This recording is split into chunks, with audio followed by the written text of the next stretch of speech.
Greetings, fellow investigators, and welcome to our video podcast, Into the Darkness, where tonight we are playing another game with Unknown Armies RPG. The scenario is Bill in Three Persons. It was written by John Tynes and Greg Stolze, and it's available from Drive-Thru RPG, I think.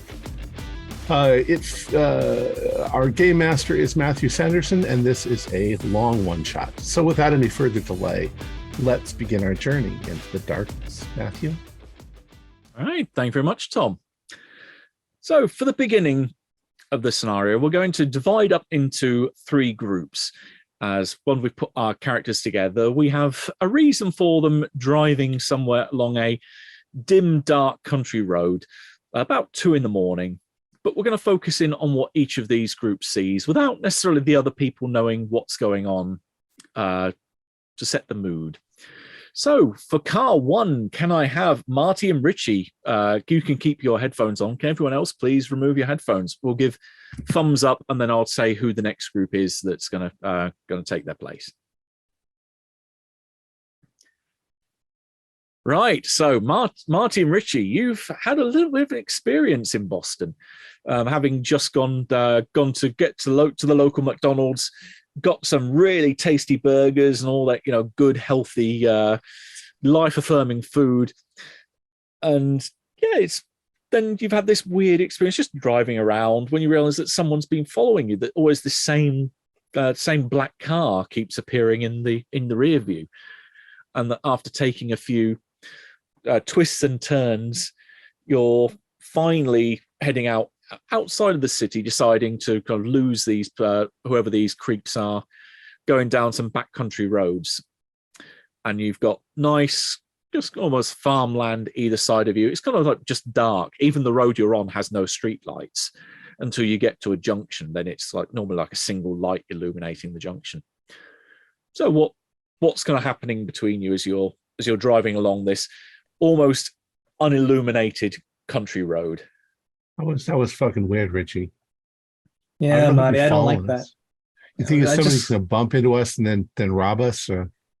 It scares the crap out of me. They'll turn your hair white, but those burgers, damn good. They hit different.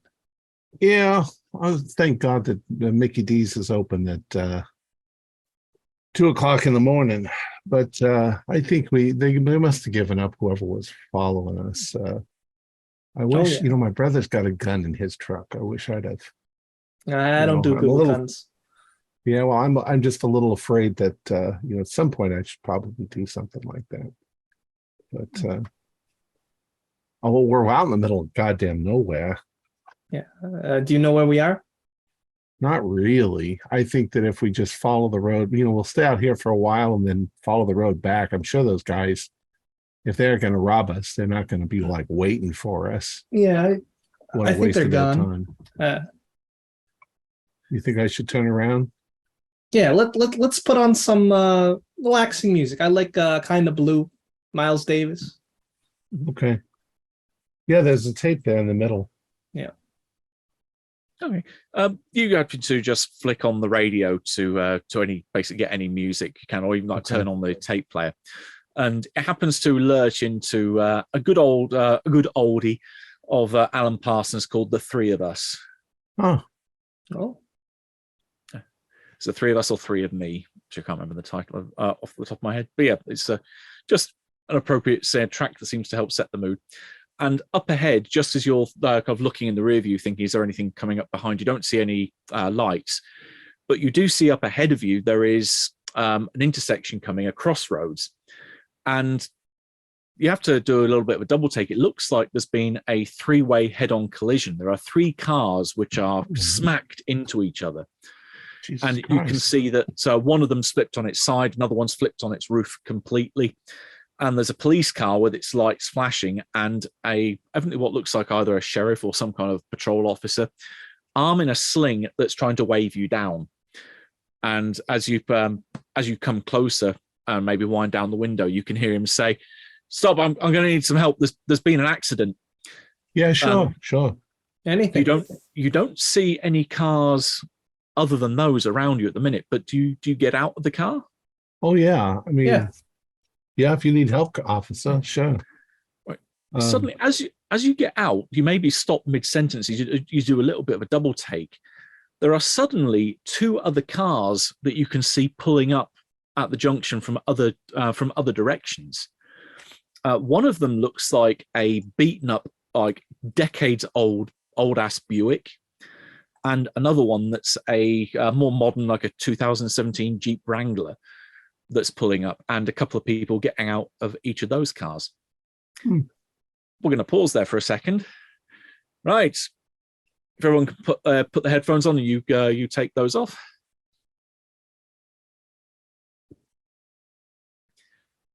Right. Everyone else is back. Can I have Angie and Judd, please? So that will be Quincy and Steve parts for a minute. Right.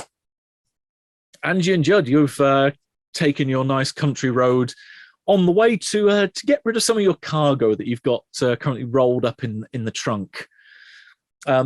You've left home probably about half an hour ago, so you think this is definitely you're getting into the range of being far enough away from home that there shouldn't really be anything out here. No one's going to stumble across you. No one's going to find you.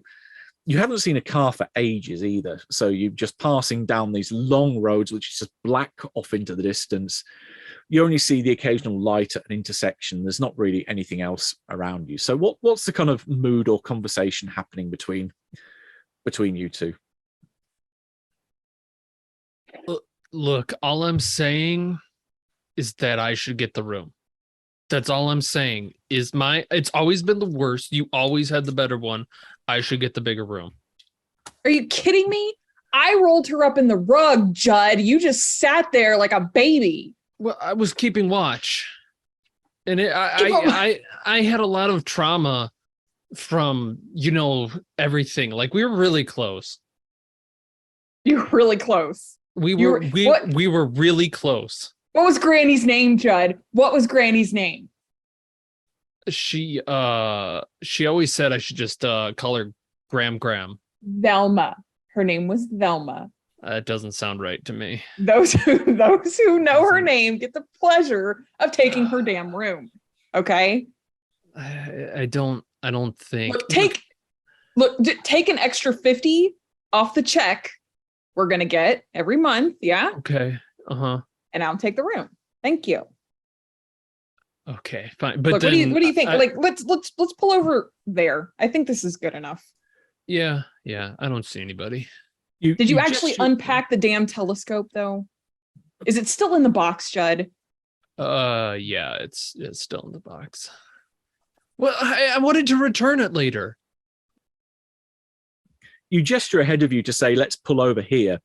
And as you look out, return your eyes back to the road ahead of you, you can see there is a scene that's almost as if it's come out of nowhere. You don't even remember seeing the lights for a junction or intersection coming up. It looks like there has been a three-way head-on collision between three cars. One of them is on its side, one of them is on its roof, another one is looks like it's evidently skidded off at an angle. You can see a couple of bodies laying out of a couple of these cars. So it looks like a pretty horrible accident.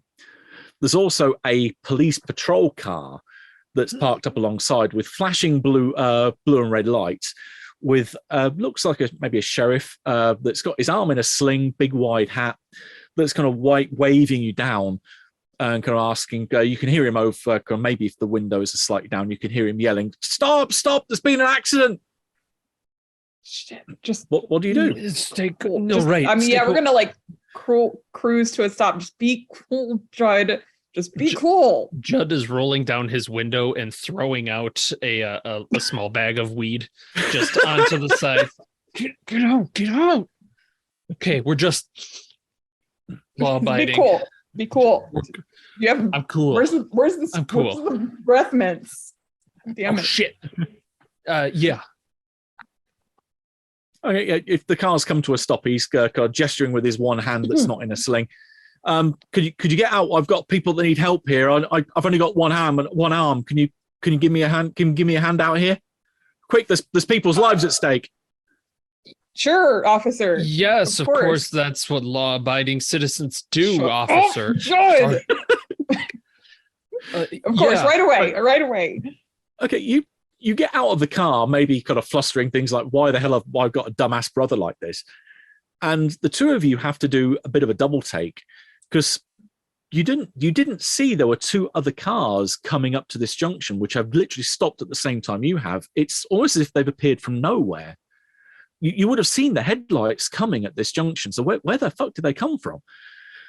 There's a 2017 Jeep Wrangler that's suddenly there. And there's a slightly battered old Subaru that's pulled up as well. But yeah, the sheriff says, look, there's been this horrible accident. We'll park you there and then go to the last couple. So Steve and Quincy.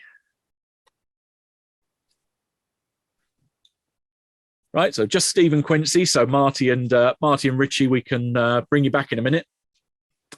Okay. Right. Steve and Quincy. You've had a lovely evening so far. You've left the highway and started heading back. I believe you're heading back to Quincy's place. That's right. Yeah, that Steve's driving Quincy home. It's been a nice evening. You haven't had to even put up with any arsehole drivers. It's been a nice, quiet, relaxing drive. Even the radio has had some good music on tonight as well. So how's the kind of dynamic happening in this car that as you're driving down these country roads where there's only really a light at any of the intersections, otherwise there's no illumination on these roads at all. It's just black going off into the distance on either side of the road. Well, what kind of things are saying and happening between you in the car in that situation? I think Quincy is sitting in the passenger seat and he is actually looking out to the road right now instead of looking at the driver. And he's just watching the headlights pass, kind of murmuring under his breath. And then he does turn aside to make a comment and he just says, yeah, you're driving pretty slow. Yeah, well, you always get nervous about time once you start thinking about time. What worried about getting home an hour ago?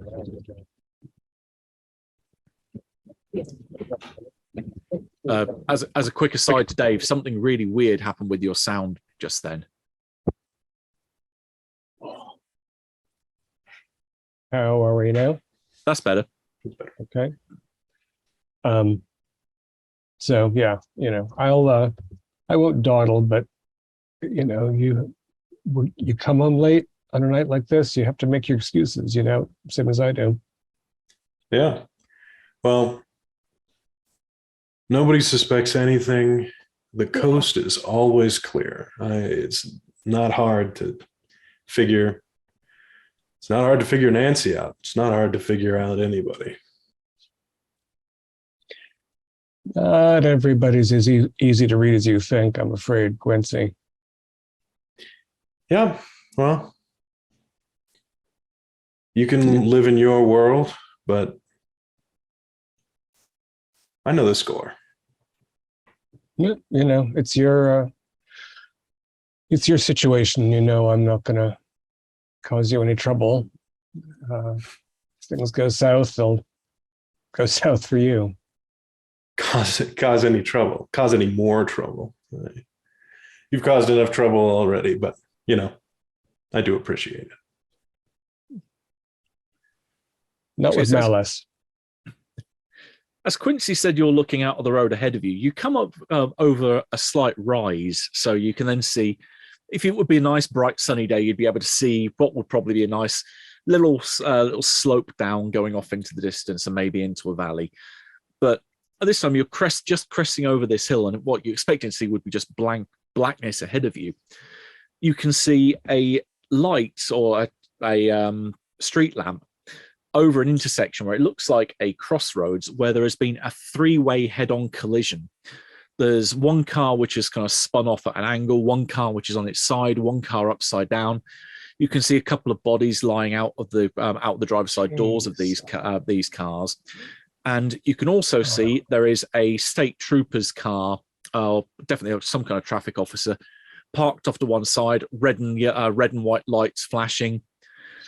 And you can see evidently an officer with his arm in a sling, which is trying to wave you down with his one good arm. And you can hear him calling over or calling to you as the car starts coming to a halt.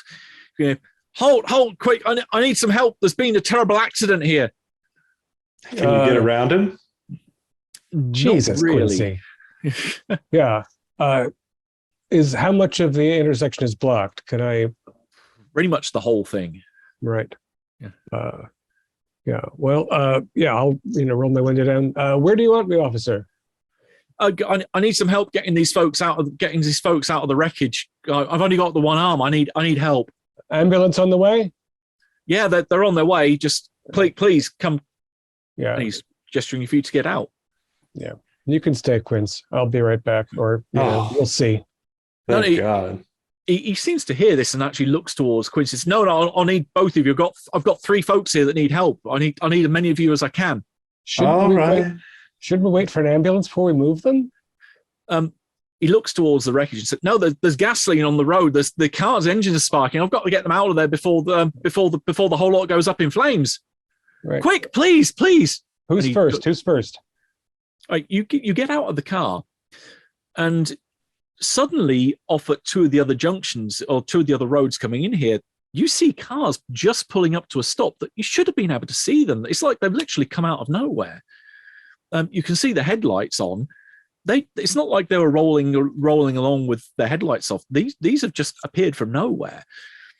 You can see an old, beaten up, ancient ass Buick that's pulling up, and a Subaru that's evidently seen a lot better days. This is much more traffic than there should be here. Does the accident smell? Is there smoke in the air? You definitely smell the smell of gasoline all over the road, and you can see there are sparks coming out from a couple of the hoods of the car. At that point, everyone can now rejoin.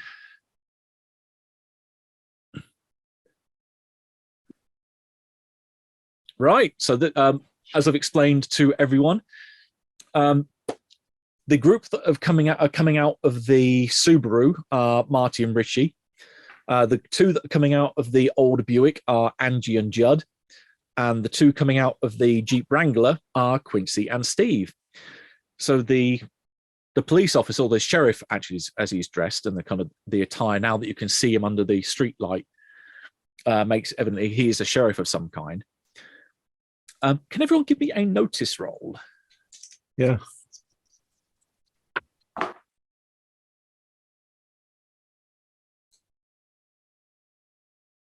Right, 2 no's, 3 no's. Any advance on 3? 4. We need to get that number or lower. Yeah. Oh, you need to in this case, because this is not a significant check. This just needs to be under your stat that's associated with it. So it'd be under your mind stat, not under your skill. Then success. Okay, so Richie definitely see nothing. I think Richie and I just run right up to the overturned cars to see if we need to pull somebody out. Yeah, I need help. Okay. Right, so you 2 are running over to a car. Angie and Judd, so I take it Quincy and Steve were a no, so it's only you 2. Oh, I've got it. Oh, Steve got it as well. Okay, yeah, you're looking around, and all the 3 of you focus in on, there is on that street lamp, there are a couple of 3 road signs that are pointing in, say, 3 different directions. One of them is, I think you'd have these in the US, but I know that we definitely have them over here, like points towards local attractions or local landmarks or points of interest. Sure. That one says the geographic center of the United States, 1 mile this way. Another point pointing the other way says Lebanon, Kansas. And the 3rd sign is pointing to SUS Highway 281. Oh, that's some college kid bullshit there. It's very funny. Does this intersection look familiar? It's not like I've never driven Quincy home before. You have driven Quincy home. This does not look, well, ironically, to coin a phrase, It does not look like you're in Kansas anymore. This is not the road you are familiar with.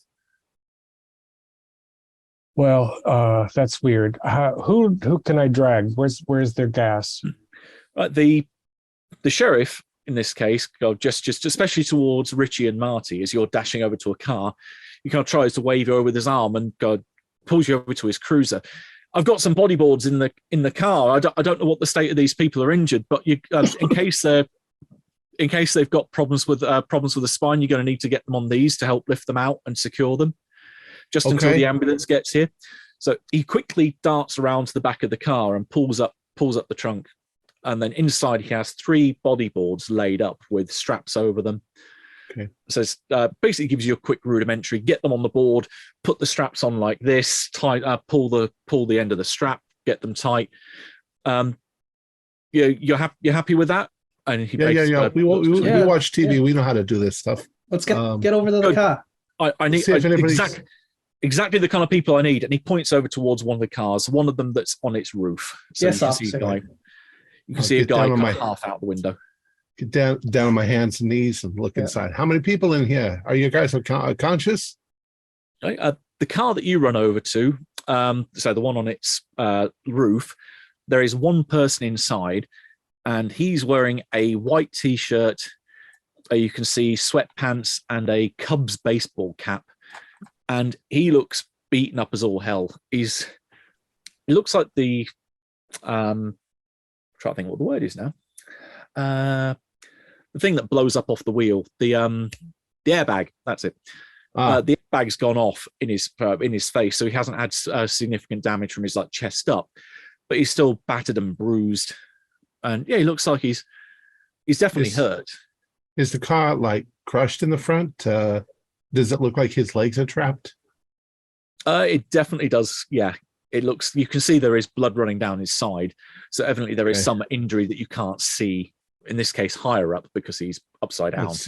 While Marty's talking, open. I'm getting the board over. I'm setting it down. Yeah. Teamwork makes the dream work, Marty. Yep. Can we get this door open? Let's see. Give me a body roll. And can I assist?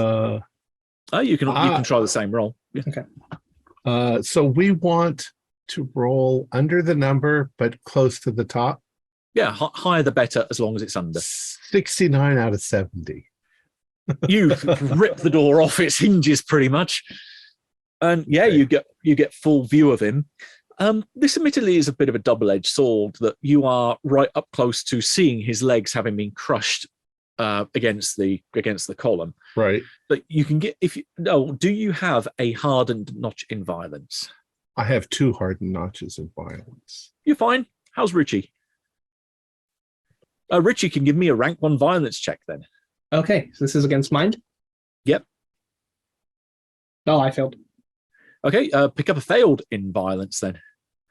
So you're seeing blood, you're seeing mangled flesh, bits of metal having gone through his legs, and you can hear the guy kind of go, ah!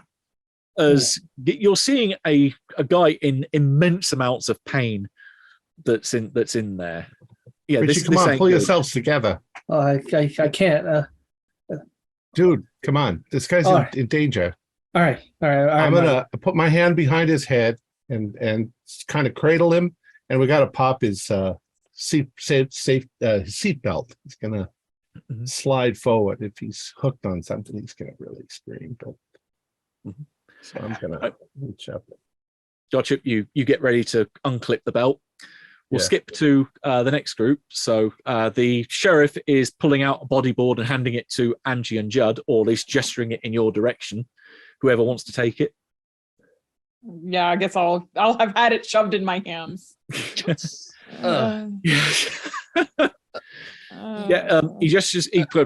throws it, pushes it towards you, and then points over your shoulder to the car that's on its side, and says, "Go, get him out, get him out."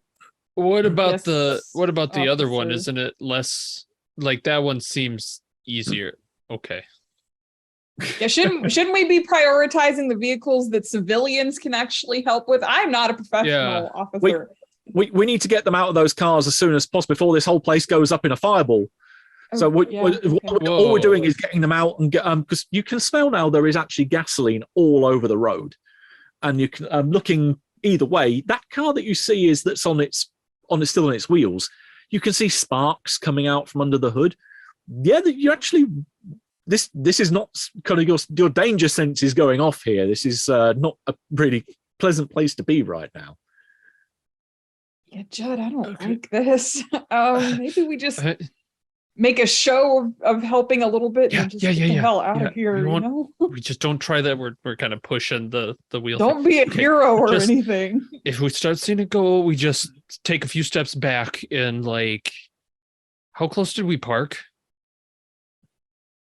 Kind of about back, I would say. Okay, all right. probably about 30 feet back from the junction. That's what's important. Okay, let's this is on its side, right? So like if I stand on my tippy toes and try and look in. Yeah, you see there is one occupant. He's dressed a little weirdly. He's dressed in a pajama shirt, jeans, and while the airbag's gone off, you can see he's covered in cuts and old scars. And it looks like one of his eyes is gone. There's just this red mass where an eye should be. And what you're fairly sure seems like a knife gut to the wound, a knife wound to his gut. Do you have any violence notches at all? Oh, absolutely not. Oh, you can definitely give me a violence check then. Same with Angie. Do you have any? Oh, yeah, no, I have a failed tick. Oh, But, well, yeah. That's chance that he might get a friend. So also roll mind. So see if you can get equal or under to your mind. Shockingly, 09 under 30. Oh, 52-45 now. This is Right, just like Call of Duty. Holy shit. So Judd is actually remarkably good with this and picks up a hardened notch, and Angie, you pick up another failed notch. Oh, So boy. yeah, this is you're a little bit kind of freaked out by this. This isn't the car crash that did this. I mean, definitely he's been battered, and you think he maybe have taken a fair dent to the head, but that wound to his eye and that wound to his gut, that wasn't caused by this accident. Yeah, I'm backing away now. Like, nope. Oh, come Nope, on, nope. Angie. It's kind of cool. Did you see his eye? Did you see his eye, Judd? No, Yeah, no, absolutely and not. This he's is not totally why we dead, came though. out here. Yeah, he's dead.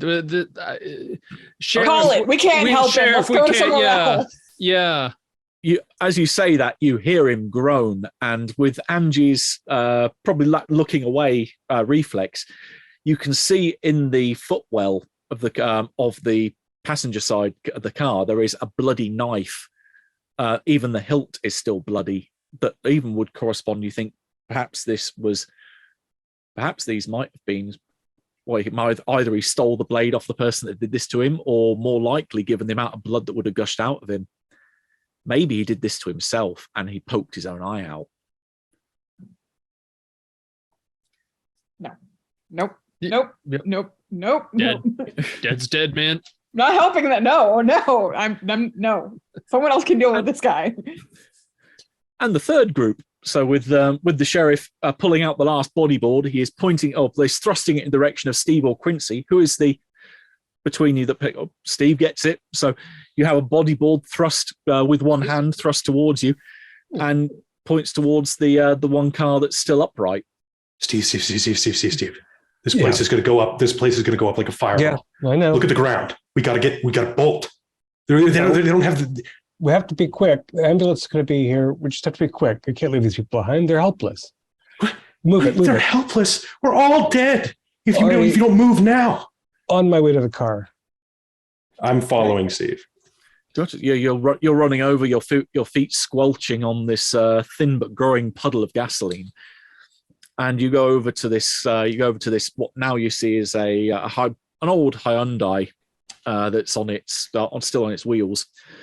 The driver is dressed again a little bit odd, dressed like he's just walked out of the 60s. He's dressed in a hippie psychedelic shirt. He's got round red sunglasses and a ragged pair of trousers that looks like they've seen much, much better decades. But he's not an old man.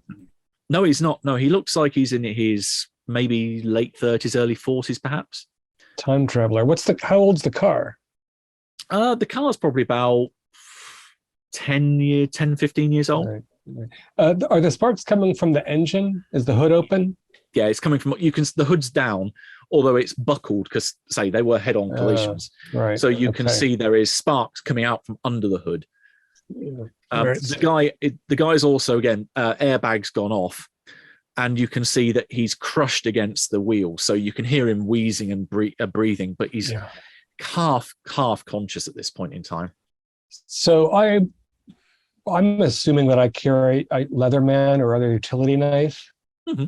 Seems natural. So I'm gonna, if the bag is still inflated, I'm gonna slice into that so it's easier to maneuver. Mm-hmm. Right. It's okay, Quincy. Just tilt the board up so I'm gonna get his shoulders. All right, I can do this, but this is insane. Yeah, it's okay. We'll put you back in the car. Let's just get this guy out of the way. As you slice the bag open and maybe a bit of pressure is relieved, you can see the guy kind of leans back and he just coughs, and this almost fountain of blood just comes out of his mouth. So do either of you have any hardened violence notches? 2. You are both remarkably fine with this. You have seen worse. So you're able to be unfazed by what comes next. Right, for those of you that are trying to get your folks out of the car, because this all follows the same mechanics, so rather than go through it 3 individual times, we can all do it together now. If you have a skill related to first aid or medicine, you can roll against that skill. If you don't have a skill that could fit into that bracket, you can roll your speed, but it's at a -30 penalty.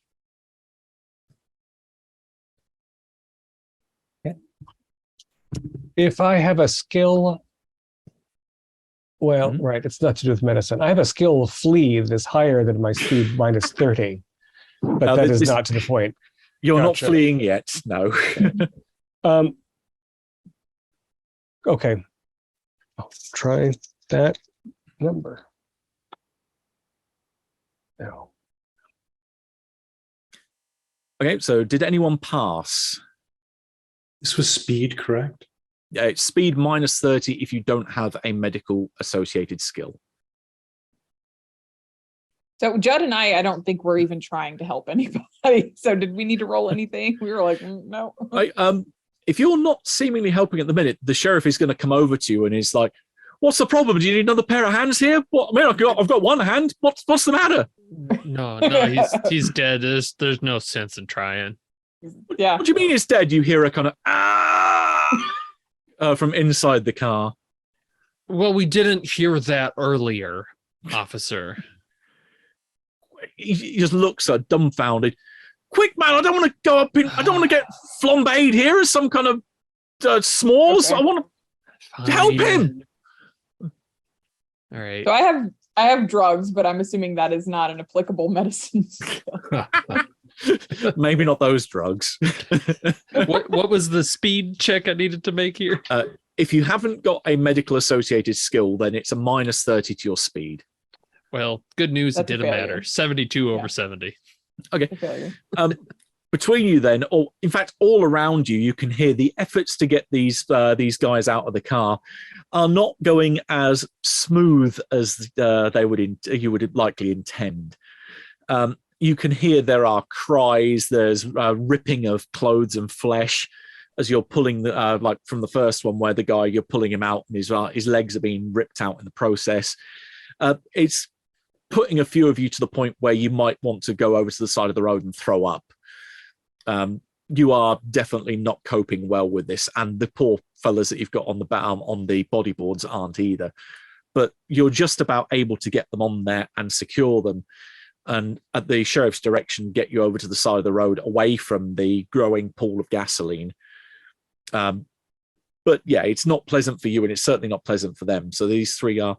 One of them passes out on the board entirely. The one that's being pulled out by Marty and Richie is just out cold by the time you get him out.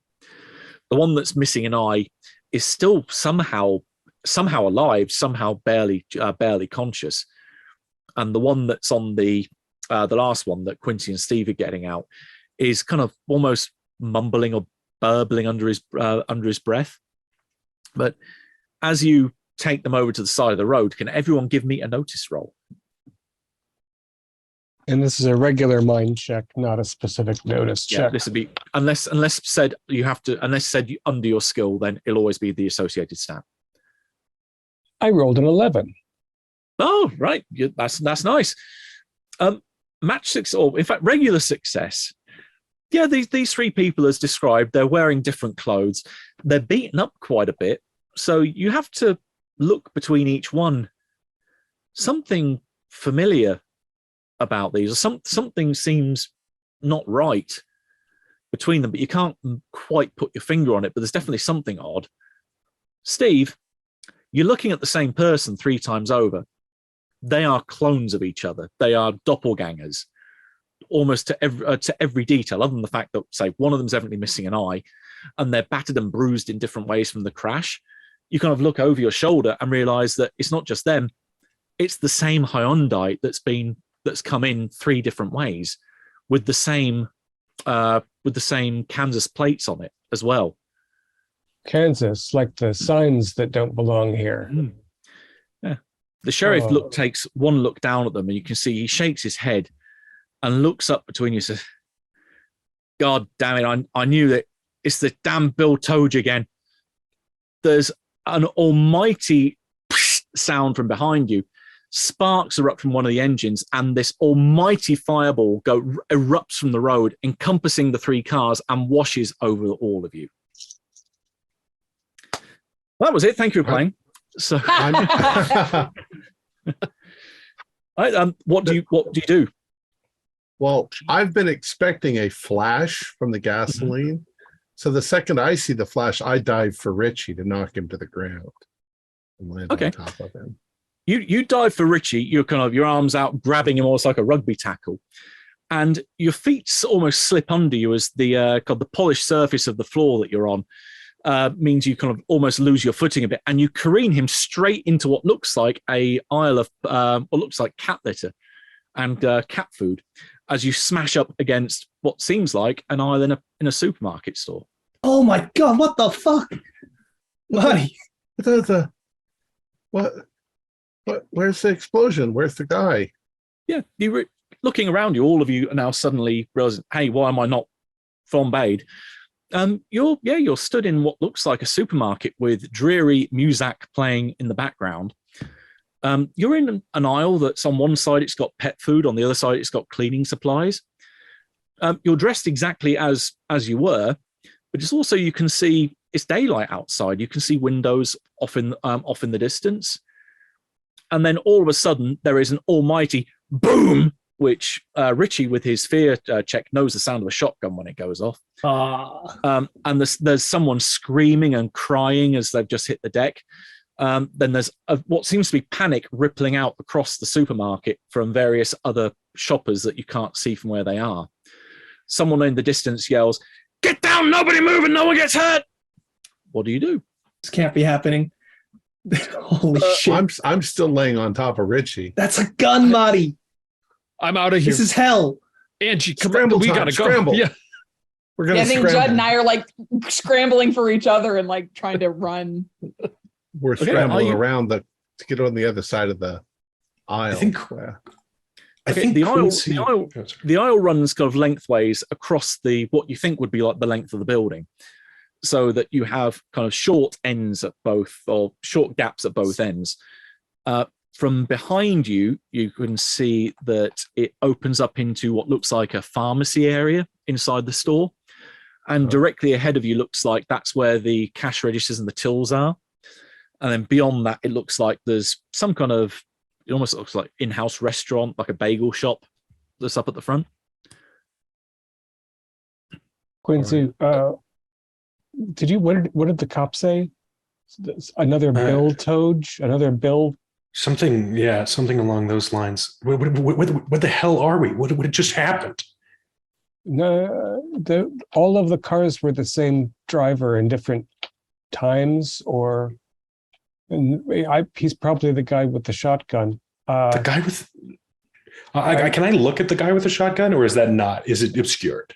From where you are, you can't see him yet unless you move in a particular direction. That would mean that you can go see. But from your direction, it's somewhere off to your left. Hey, Steve, I'm going to take a look at this guy. Yeah, let's go quiet. Okay. Richie, For sake of ease and also to keep track of who's acting in what turn, we'll go into initiative now, but we'll actually descend into rounds later. It's just so I can get the order of who's doing what. So you have the option. Do you want to keep with your initiative score, or do you want to try and gamble, and do you want to make a speed roll? If you fail the speed roll, then you're going to go. You'll go in the latter part of the round. If you succeed your speed roll, you go on that value. But you want to go higher, so you want to try and roll in that sweet spot between what your initiative score is and what the upper part of your speed is. That's the good result. So I'll go around and get everyone's choice. Marty, would you like to stick on 30, or do you want to give me a roll?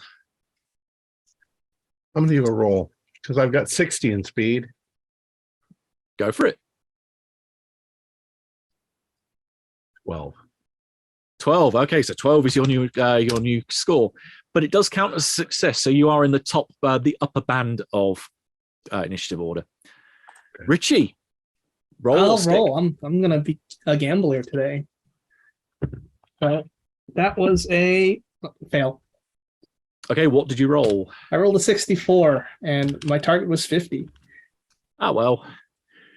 Angie, stick or roll? Take a roll. I'm going to roll for it. Let's see. People have been brave tonight. I like this. That's 27, so lower than my initiative, but like the roll still passes. Yeah. Okay. Yep. So it still counts as a success. Right. And Judd. All right. Well, if Angie's going to gamble, 19, which is a success, but is worse. Hey, it works. Right. And Quincy next. I'll just keep the 18. Someone's playing it safe. Not a problem. And Steve. I'll keep my 28. Okay. That is good for me. So no one is tied. So this is good. Good so far. And the NPCs are going to go on their scores, which gives me a 4-way tie. That was a brilliant piece of game design right there. So let's put that at 25, 21, 22, 22, 23, and 24. And that's a 23. You have to juggle stuff around when there's so many ties. Right, now I've got everyone on a different number. So, top of declaring who goes first is Steve. Having warned Quincy to keep down, I'm going to move ahead without him and try to get eyes on this shooter. Okay, so you're heading towards the front of the aisle, towards the front of the store. You get to the end of the aisle and you can see also the tills going off. They go further to your right than they do to your left. You can see the bagel store beyond the row of tills. There's a man which is on the other side, closest to you, on the other side of the row of tills, that's wearing a mask. The mask looks like a kind of caricature of President Reagan. He is holding a shotgun and he is pointing it towards someone or something that is out of your current line of sight. But there is a whiff of smoke coming out at the end of the barrel, so it looks like he is the one that this sound came from.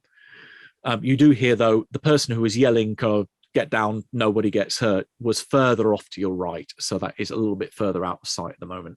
So there are at least two of them. He's probably got a Nixon mask, and it's daylight, and there's no evident blood. Not that you can see from here. Although, as you've mentioned Nixon, you can just about see Nixon from where you are. That the fellow that's wearing Reagan is off towards ahead of you and to the right. The one that's wearing the Nixon mask is off ahead of you to the left, also on the far side of the tills. Give me a notice roll.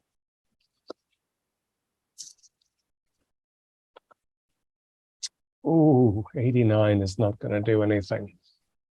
Okay.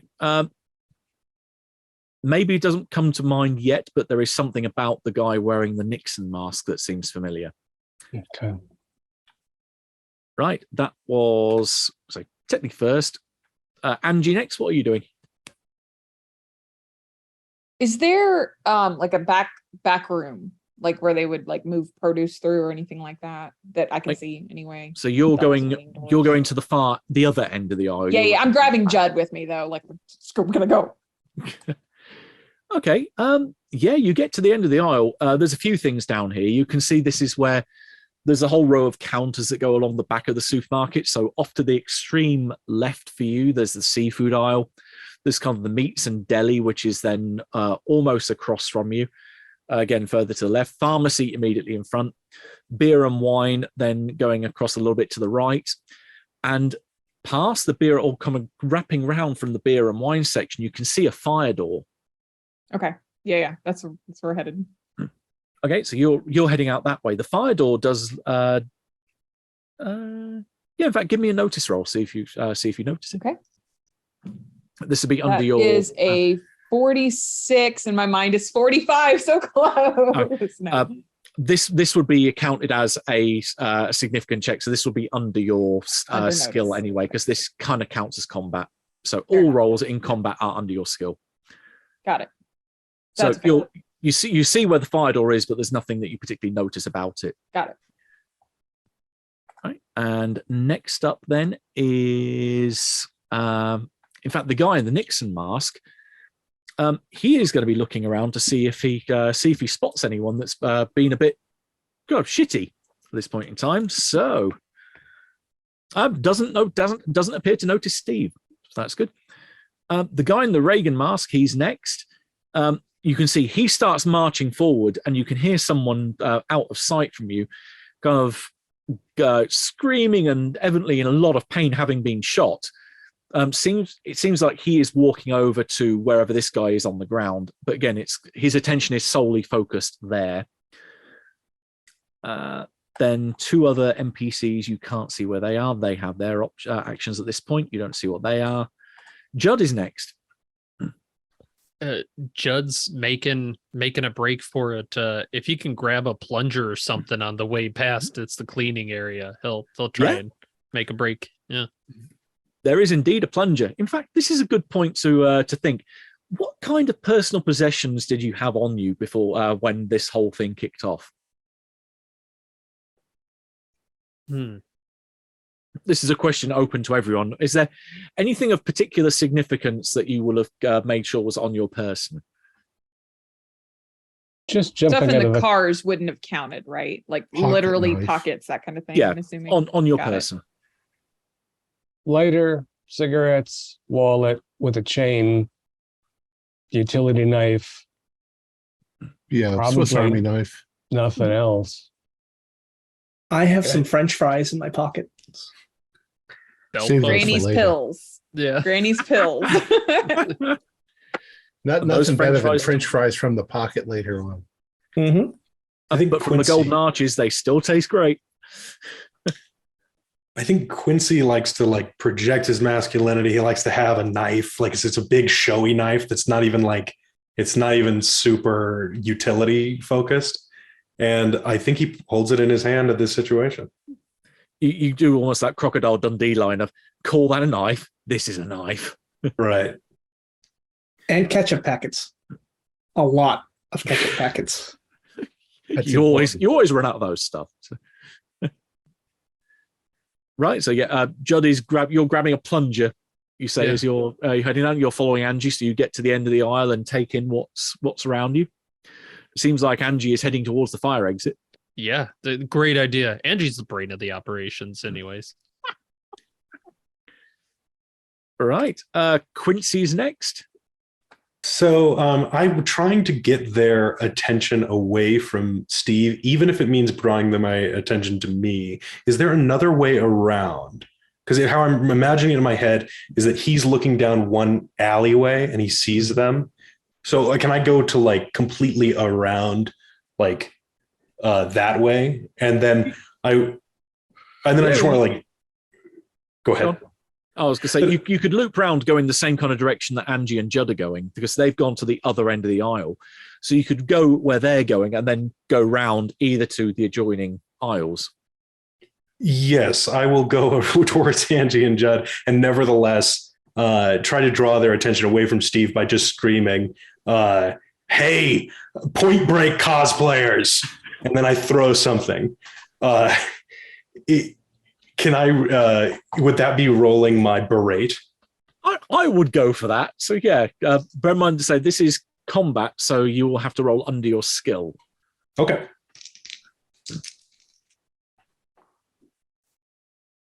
Failed.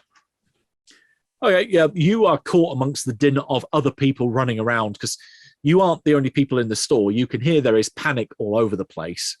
So you are caught up in the various different screams that have of panic that are echoing out across the place from folks. Marty, you're up. Well, despite the fact that Richie's trying to grab my arm so that I don't do it, I'm going to pick up a really heavy bottle of alcohol, like whiskey or something, one of those big heavy bottles, and I'm going to fling it right at the guy with the shotgun, try to hit him in the face. Okay, also you are in the kind of pet food and cleaning aisle. Booze is right at the far end of the store, but there are things like big bottles of bleach. So there is maybe not glass, but they're certainly big and heavy with a handle that you can grip and throw. Yeah, I was hoping for glass. Glass would really hurt if it hit you in the face. Maybe I won't do that then. I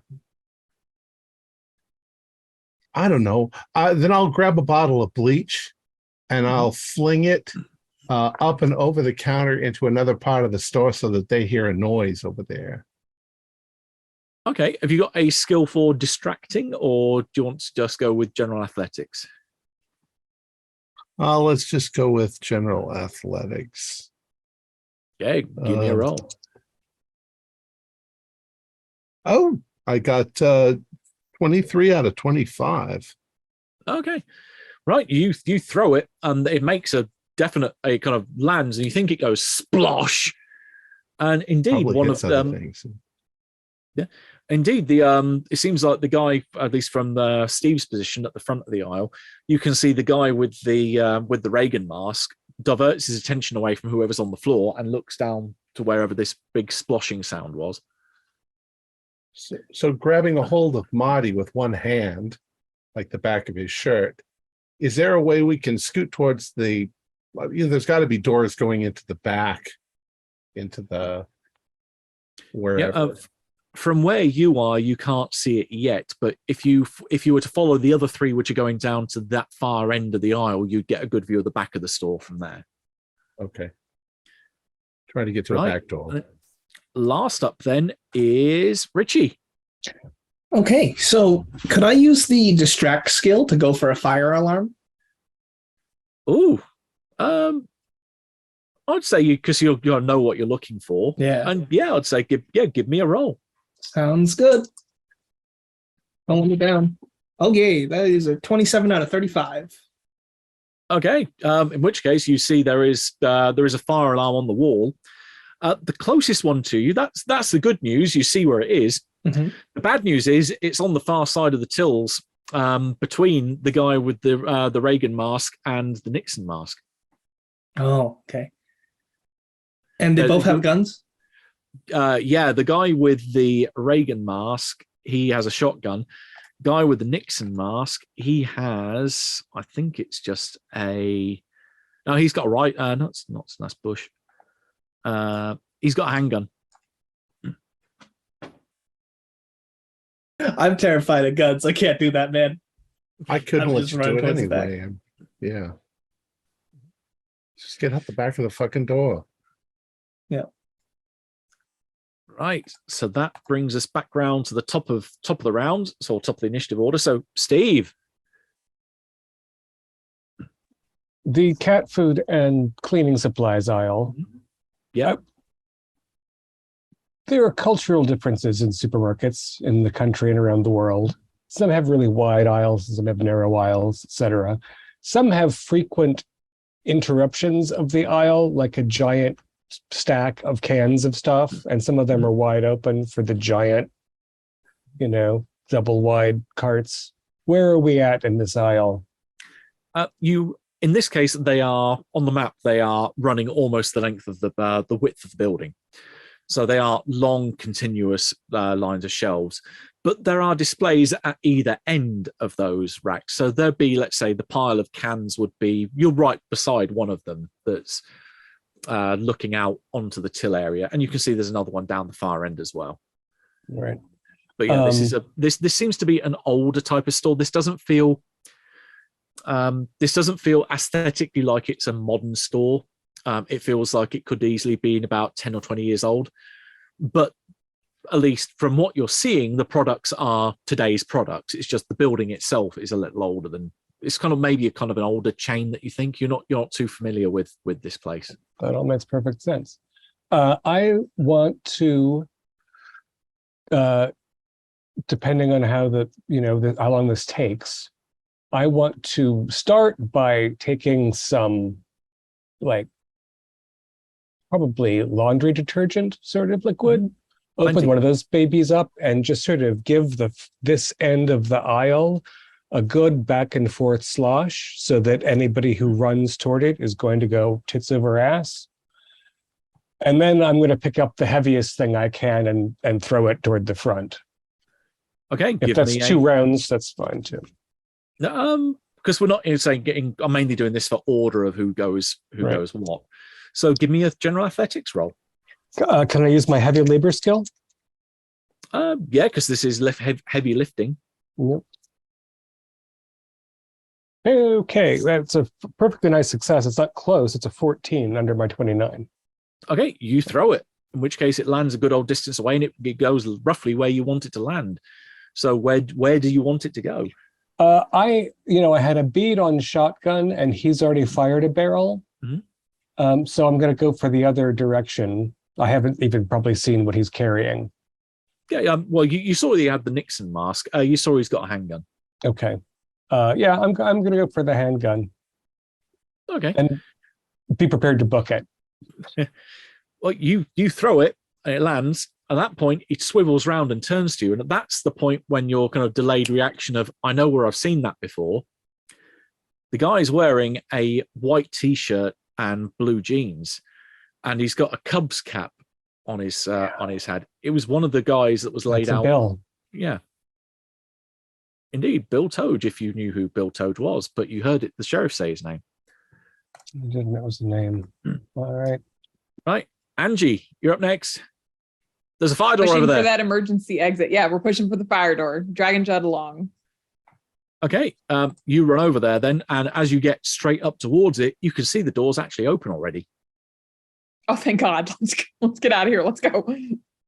Okay, you book it straight out of the door, and you can see there's kind of a little loading, or even like a loading bay. It's like an alley between 2 buildings down here, maybe an access road that will get you around to a loading bay at the back. Mm-hmm. And parked out here is a beaten up old Hyundai that kind of looks a bit like the car that you just dragged your fella out of, but evidently before it got in a crash, and it's got Kansas plates on it. Judd, what was in that weed you got? What is happening right now? No. We should probably steal the car though, right? I'm gonna look and see if there's like keys in the ignition on the, what do you call the visor thing, Okay, so you're heading to the car. Yeah. And starting to look for any way to get it going. Right. Over to Nixon. So he's heard this thud, or Bill rather has heard this thud, and he turns around and sees you booking it back, or Steve rather booking it back down the aisle.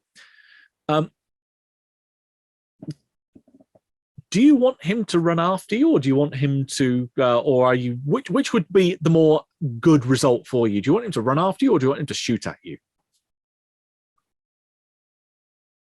My hope is that he would not shoot because of the aisle until he ran onto the liquid and fell on his ass and maybe broke something. Okay, so he's going to try, because you succeeded on your roll. You go for the more preferable option. So he is indeed going to try and leg it. and follow you, which means he has to make a body check to see, or speed check rather, to see if he can not do the whap and land on his ass. So his whopping With 45 soap on the speed. 67. What? So yeah, you hear the slip and this almost sickening thud as he then hits the ground, along with a ow. And it wasn't quite a match, so he doesn't lose hold of his gun though. So he does. I was hoping. But yeah, that was a definite ow moment. You think you heard a couple of bones break easily when he hit the deck. That coccyx hurts like hell. Right. Reagan is then, because no one's looking out the front now, so you don't see what Reagan, Bush, or Clinton do. Likewise the cop. So, Judd, you're next. Angie's made it to the car. I'm getting to the door. Well, there's a nice distraction. I see there's a Pabst in here, so I'm just gonna open and take a 6-pack for the road. Damn it, Judd! And then kind of walk. What? No, they're not gonna miss it. They won't catch us. It'll be fine. And he just gets in the passenger side. He is not attempting to help in any way, shape, or form.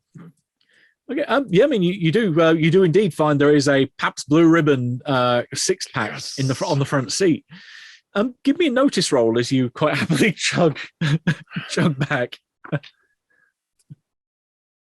It is a 27, which is under my mind, but over my notice. Okay, you are almost out of the combat in your situation, so you probably notice this then. That outside, coming out for around the corner, is a guy in a janitor's uniform, seemingly carrying a bucket with the same. Actually, says the name of the store on his uniform, which is Freshway Foods. But the thing that kind of makes you blink, it's the sheriff, or at least the last time you saw this guy, it was the sheriff at the crossroads. And he looks in your direction and he just kind of smiles and almost gives this approving nod. Angie, act cool. It's the cops. They're undercover. You think they know about Granny? No, how would they know about Granny? I don't. We left the car. We left the car, Judd. With Granny in the trunk. God damn it. Get the key. Okay. Quincy, you're up next. Okay, so I want to evacuate Steve at this point instead of trying to fight these shooters. So, how far away am I from Steve? You're within grabbing distance. So yeah, I'm incredibly strong, and I would like to grapple him and move him towards the way that they left the building. Give me a struggle roll.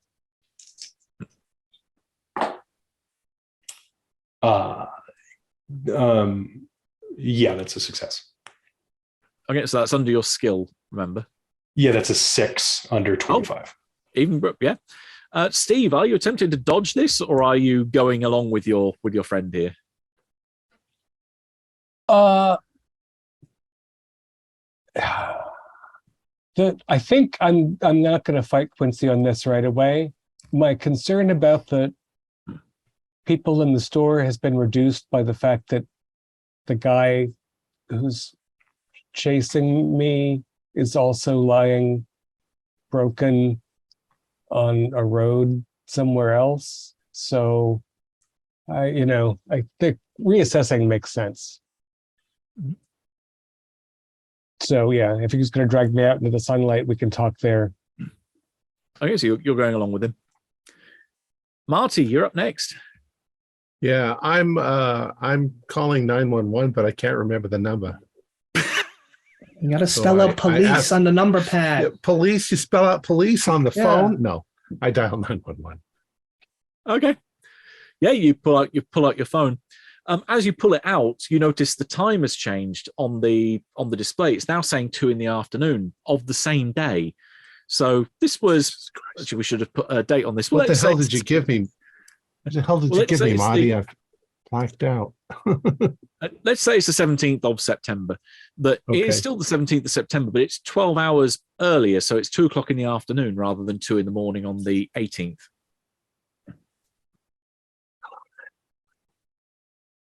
And you start dialing and I push the button rather. Indeed, a voice comes on saying, "Yeah, which emergency service do you require?" We're in a supermarket. What's the name of it? I look around. You see because they've got their own branded stuff here, so you do see Freshway Foods, but you have no idea where you are. It's in Freshway Foods over here. I don't know what the address is, but we're being robbed. They're shooting guns, and oh my God, they're dressed like policemen. I mean, they're dressed like presidents, the bad ones. To punctuate your statement, there is an almighty boom of another shotgun that goes off further into the store, away from where you are, and a whole eruption of screaming that goes off with it. Yeah. Focusing on my phone, you can find me. Right, and we got Richie as bringing up the end. As I run into the back, can I just block the door? Well, there's a couple of ways you can go. If you're also heading for the fire exit, then I'm with Marty. So yeah, we're both heading for the back. Yeah. Okay, yeah, because you saw Angie and Judd run out of the fire door, so that will take you outside. You see when the door opens, there is sunlight that comes on through. Otherwise, you've got directions could take you to the pharmacy if you want to head into freedom. I'll grab Marty by the shoulder and you're running outside. You're running to the outside then. Yeah, so you get to the outside as you see Angie and Judd getting into this rather actually familiar looking Hyundai. Great, we're going to get in the car. Yeah, I mean, there's definitely back seats, so you can go over to the back seats. Fucking drive. We don't know these people, but they were there. It's a fucking Hyundai. Yeah. And you were at the crash. So is this car. You were at the crash. Just drive. Well, we're back up to the top of the round, so it's Steve inside now. So you've heard this thud behind you, and the guy's on the floor, and you are being pulled away by Quincy. Yeah, so we're going to continue this conversation outside the fire door. So you're heading towards the fire door as well. Yeah. That was Quincy's intent, I believe, was to get me out before I got shot. Yeah. So if you're kind of going along with this and heading in that direction, you get to the fire door and find the car outside. That 4 of your familiar looking, well, not friends, but 4 of the people that you recognize getting into this rather familiar looking car that's not, minus a 3-way head-on collision. Don't you think that's going to crash again? It's the same car. It's the same guy. Didn't you see his face? Do you people not look at anything? Well, you're stoned. What's wrong with you? No, it can't be, because the janitor's the sheriff. What are you talking about? Judd points down the way, and you can see. In fact, we can probably descend out of rounds at this, or out of order at this point, because you've actually hit the win condition quite quickly. So you point down the aisle or at least the alleyway, and you can see the janitor stood on the corner of the building, got a bucket in hand, mop in the other, kind of looking in your general direction, with this kind of pleased nod on his face, and he just got waves to you with as best he can, holding the mop. Says, "Good on you, brave heroes." What, sheriff? What is this? Who are you? You ask who he is, and there's kind of a moment where your perception twists, and you can smell gasoline in the air at this point, and you can feel the wind on the outside rush against your skin as you're sitting or standing on a highway. There are 2 cars that look as though they've come into a head-on collision behind you, gas all over the road. There are 2 bodies laid out on bodyboards in front of you. There's the one in kind of the pajama top and kind of ragged trousers.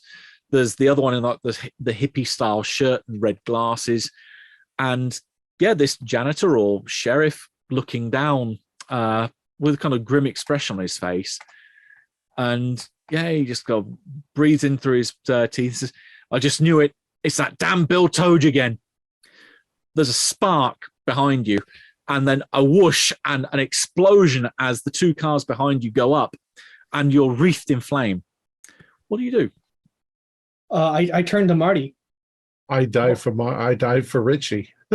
We knock heads. You knock heads, and you manage to barge Richie straight into a wall of what looks like a corridor that you're in. Now, what does everyone else do?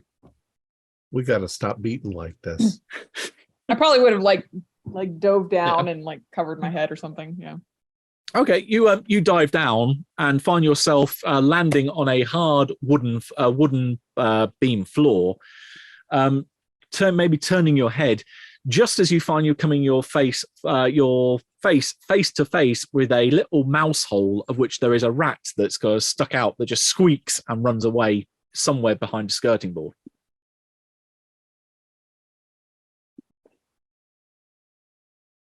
What's everyone else doing? Judd. I was going to do this turning to run.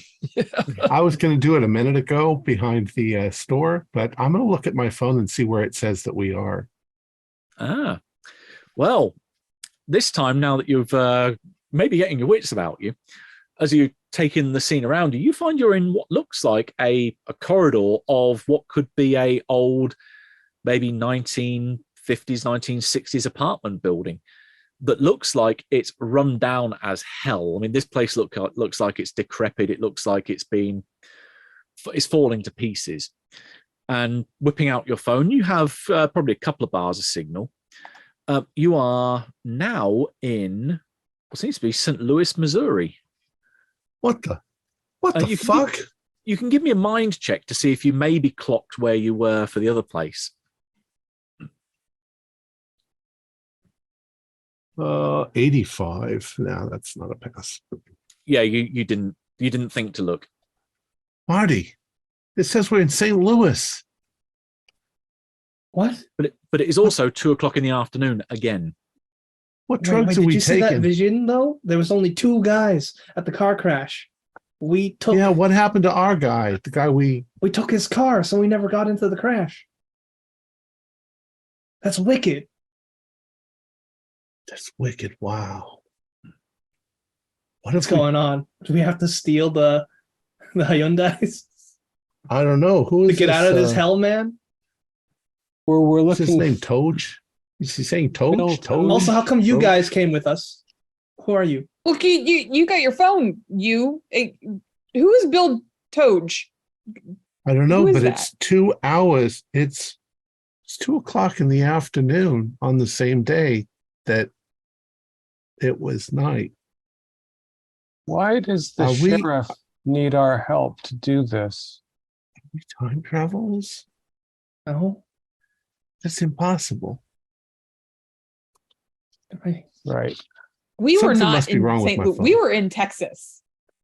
I don't know. We were in Boston, Ohio. I'm Richie. That's Marty. I'm Marty. Steve. Quincy. We were in Boston though. Yeah. Angie, we could call Grandma. We could call Grandma. Judd. What? Yeah. You guys your brother and sister? Yes. This is my brother Judd. Cute. Very nice. Do you have Judd? Do you have your phone? I must have left mine in the car. I think I do. Yeah. I got my phone. Steve, this crew really doesn't seem very smart. I hope we don't have to solve this series. You say that. Hey, shut up, man. You're an asshole. Yeah, shut your fucking mouth. Marty, Richie's you're figured better out. Than us? Yeah, you're a stuck-up asshole. Guys, Richie's figured something out.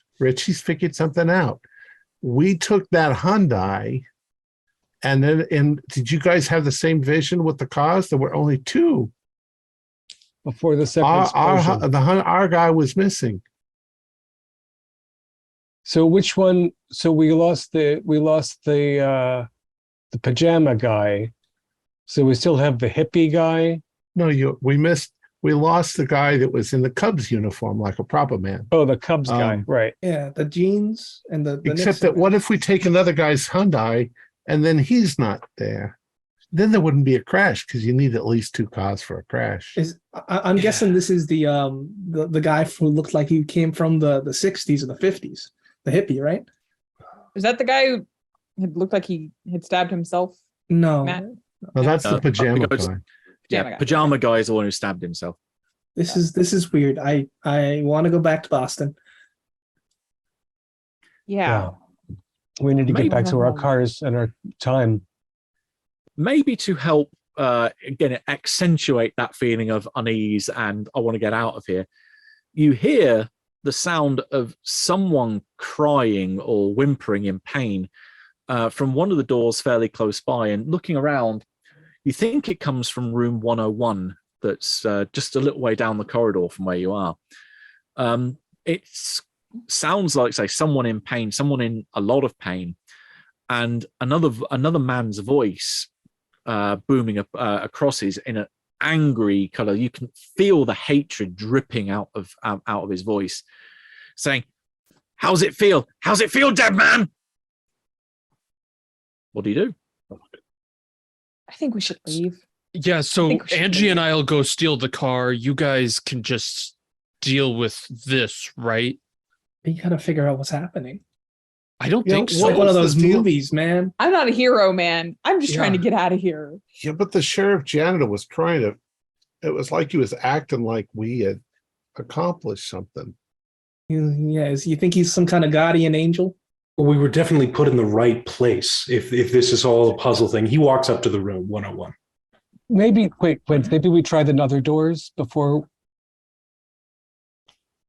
like maybe 99 or 103 isn't I don't locked. know, and we let's- can- I Who's this think we guy? might He's- run out he's of quite the time, talker. Steve. Follow the asshole. We're gonna run out of time, Steve. It's probably I gotta go now. What do you do, like a boat salesman or something? You got it in one. I That's hate bold interesting. Got a salesmen. head on you. Fucking looks like a boat. Yeah. What does that mean? Who are you people? You get the happiest 2 Here's days the of your life: nearest the day that body you buy of the boat water and the day from you you, sell it. boat salesman. Boat salesman. Okay, Quincy. Shaggy and Velma are going to run out of the building and try to find a car. Yeah, that's fine. They can do whatever they want. Just let them go. Yeah. I think our friends you said Boston, right? Damn straight. Oh yeah, Selfie. you're dressed right. You guys seem like you're strong, brave guys. But if the nut job in Thank there you. has a gun, it's not a big supermarket where we can hide. So maybe we want to see if there's a balcony we can sneak around or figure out how many people are in there. Because if we just go in and get shot, it's going to not stop him from the car accident. We're not going to get home. It's a good point. I got these 2 guns. That's all, and I got a little pocket knife. That's about Damn it. straight. I like got the a phone. idea. I like the idea, Steve, of the adjacent room. Maybe we can see if we can get a balcony. We can just see if they're locked before we get our heads blown off, Hey, you cowards got anything that before you leave, like a gun or a knife or a baseball bat or something? They're not going to have. they're Fucking gonna have useless. I I- had a plunger. Come on. Yeah, what the hell? You got You a still have that plunger? beer?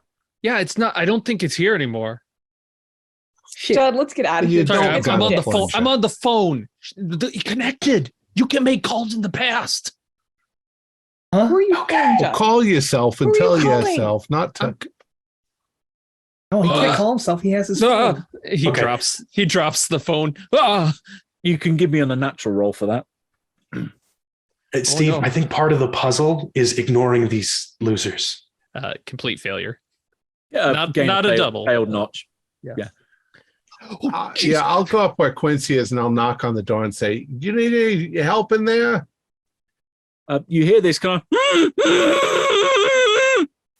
and as you knock on the door, this is the one that Quincy was going up to. It's not fully locked, so as you knock, the door swings open, and you get a good view of what's happening inside. Littered all over the floor are wadges of what look to be gauze or tissues that look as though they've been they're not covered in blood, but they are blood stained, almost as if they're being pushed up against a wound to try and staunch bleeding. There's a couple of dozen of these laying all over the floor. There's a man that's wearing this pajama top, these ragged trouser bottoms, that you can see that he's got a knife wound in his stomach that looks pretty damn fresh. You can also see that there's cuts running up and down his arms, as at the minute you can see him running a blade around just below his elbow, slicing into his flesh as he does so, letting the blood run down his arm. And he's looking towards a man in front of him that's kind of sat in a chair, his hands bound behind his back, dressed in what looks to be kind of like sweatpants, like a tracksuit kind of attire. But again, it looks modern clothing, so it looks like normal street clothes you find, kind of like what street gangs might wear. But this guy looks maybe in his, again, late 30s, early 40s, got a rough, unkempt, and you don't know, just instinctively looking at him, there's something just slimy about him. But the really freaky thing is that his mouth and nose, the skin is completely sealed up, as if it's like he's done a Mr. Anderson from The Matrix after he pisses off Agent Smith. Give me an unnatural roll, unless you have got two hardened unnatural. No. I failed, and I've also got a fail. Okay, you pick up another failed. I'm peeking, so I failed. Mm-hmm. That's a soul roll, correct? Mind. That's mind as well. Okay. Yeah. Oh, fine. 24. Okay, So- remarkably, you're actually not phased by this. You gain a hardened notch. So let me get this kind of straight. The guy who's tied up with no mouth Mm-hmm. is And nose. there. The other guy is actually cutting himself up. Yep, And the guy who's going is the mouthless guy. correct. Yeah, because he can't breathe. And this is not an initiative. Correct. Quincy tries to wrest the knife from the guy cutting himself. Oh, that will be a combat roll. So, what speed or what initiative do you go on? Do you want to try and roll it, or do you want to try and act on your initiative? I'll just go on 18. Okay. If the asshole's acting, I'm acting. Okay. I need to take rounds. So at the minute, Bill is going ahead of you. Bill at this point has both of his eyes. He hasn't poked one out yet. So if Richie is also going, are you going to roll it, or are you going to stick on your initiative? I'll stick with it this time. Okay, so you're 25. going on 25. You have the edge on Bill. So you can see as Quincy's running forward, Bill kind of turns and looks not surprised, but kind of a little bit annoyed that someone has just come in and is moving a hand, not the one with the blade, his other hand, as if he just wants to touch Quincy, or at least keeping it at arm's distance. He's not looking like he's doing anything offensive. So what do you do, Richie? This is Okay, so I see Quincy moving in. This guy needs to be stopped. He's a madman. And I'm going to squirt some ketchup in his eyes. okay. You'll give me a squirt ketchup roll if you've All got right. that. Does distract count? Yeah, I'd say this is going to be Let's go. yeah, distract works quite well. Asshole. Holy shit. 53, flip flop to 35. Yeah. Right, you squirt ketchup at him, at which point he kind of gets it all over his face and his eyes. He kind of Get the knife. squints and goes, ah, but he's still got his hand out in front of him. So as Quincy rushes, Quincy doesn't rush forward. It's Bill that goes first. Bill is going to try and basically touch you. He's just trying to keep Quincy away from him, it seems. But you can see this hand go out to try and touch you. So what does Quincy do in response? In response, I feel like Quincy has the strangest suspicion that it's going to hurt him in some way. So he wants to just pivot around it so he's not touching any part of his body, but he's still reaching for the knife, regardless. Okay, that's going to be a dodge roll then. And let me get his stats up here. This is where I need 2 copies of the PDF open at the same time, because I need to flick between his stats and his in the scenario. So he gets a +20 because he's only trying to do a touch attack. So that gives him a target of 60. So my role to work out what your dodge skill needs to be is 59. So yeah, he touches. You need to roll a dodge of 59 or greater, and there still be a success under your dodge. Have you got a dodge skill that high? Okay, he will. I think I'm going to take a -10% shift to my roll to get a third dice. So I rolled 40, which is 55 drops to a 45. So that is a success on his epidiromancy. He will then, 3, we'll take the 4. You feel an utter, it's bizarre that his hand just touches you on the shoulder, but it feels like someone has just taken a knife, like a red hot poker even, and jammed it directly into your testicles and then turn the blade. You take 14 points of damage.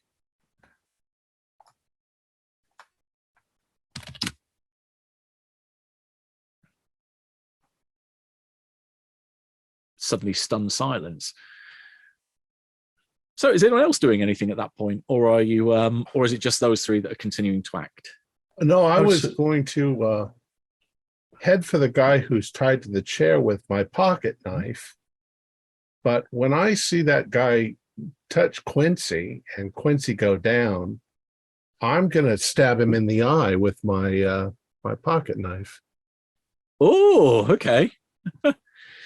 So you're trying to do a called shot on Bill. All right, this is going to be tough.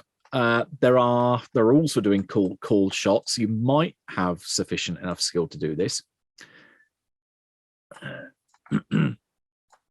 Attacking, focus shifting.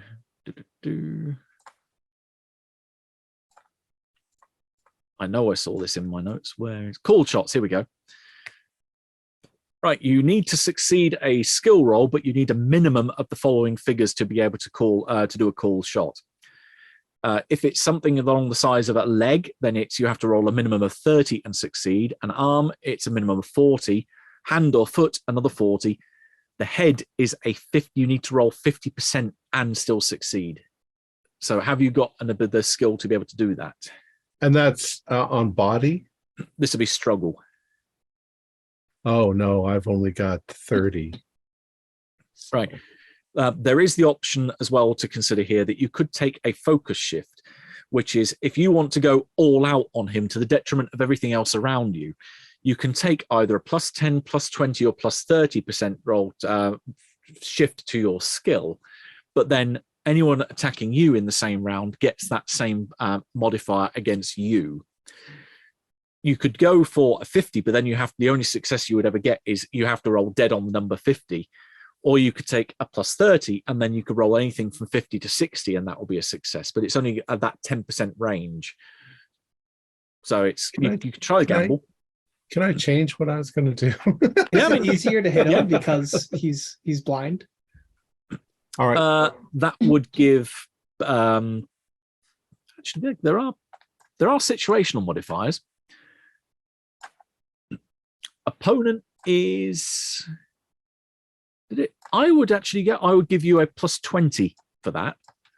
Okay. So that would. What I'm going to do is instead I'm going to run over to the guy who, like I said originally, is tied up, and when I look into his face, does it look like he's suffocating?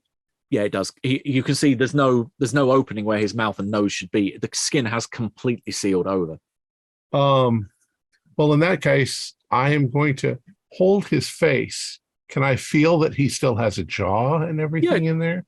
It's still there. You can even feel him trying to mouth. But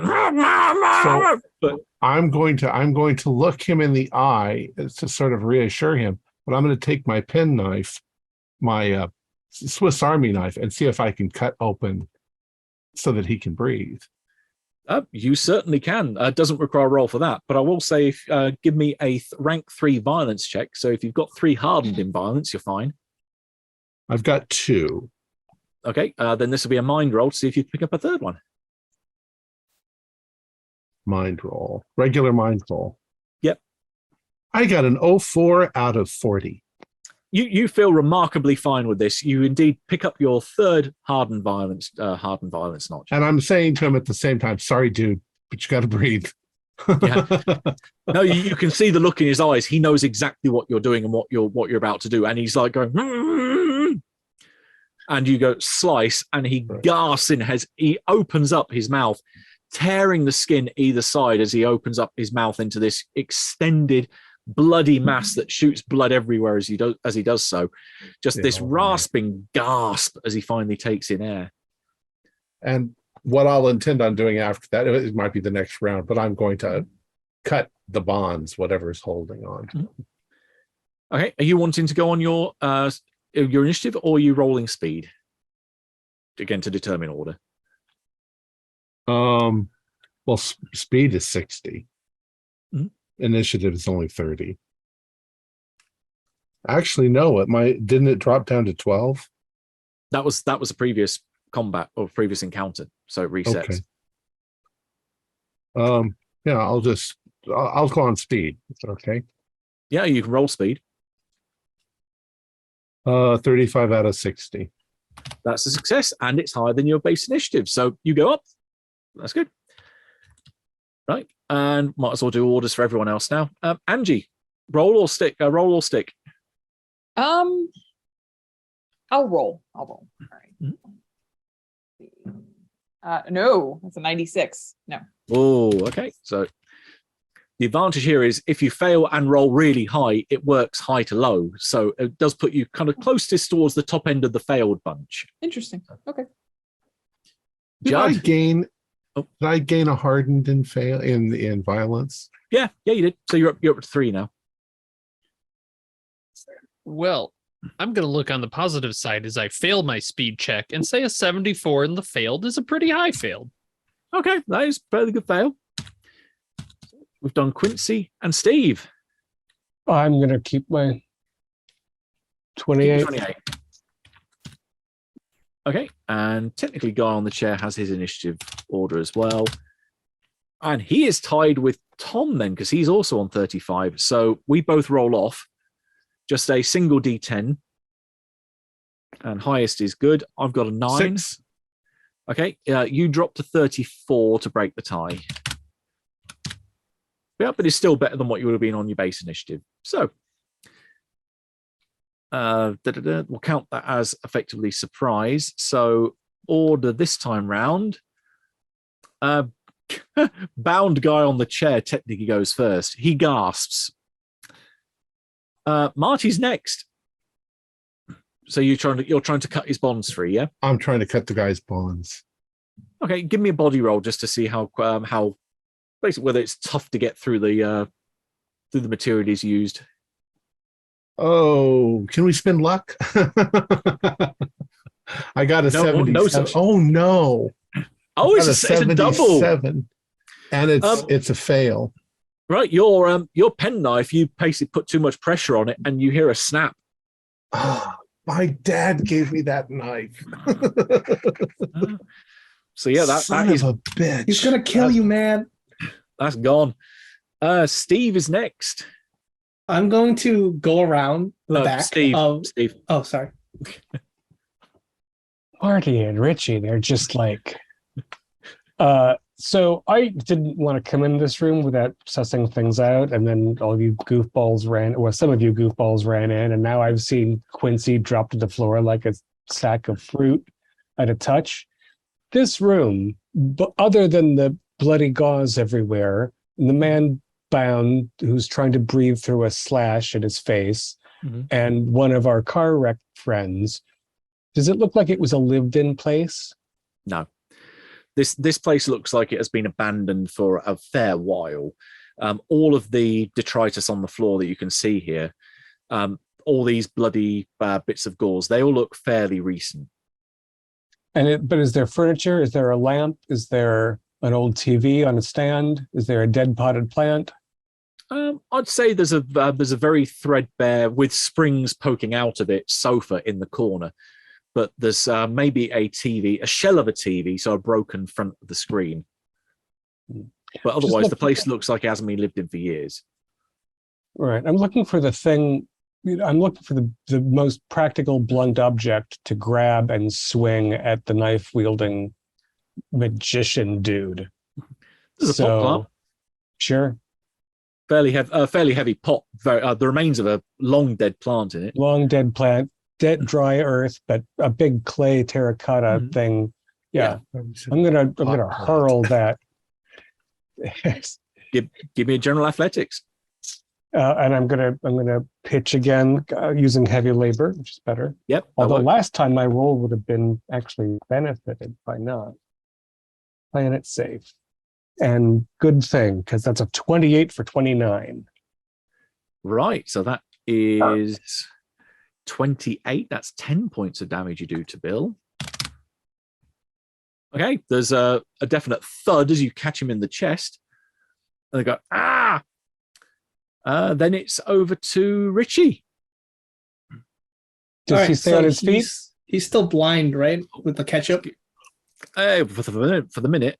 Okay, so no, he goes down. Like, he rolled 91, so plong. That's twice you've got him on the floor. I want to take the knife.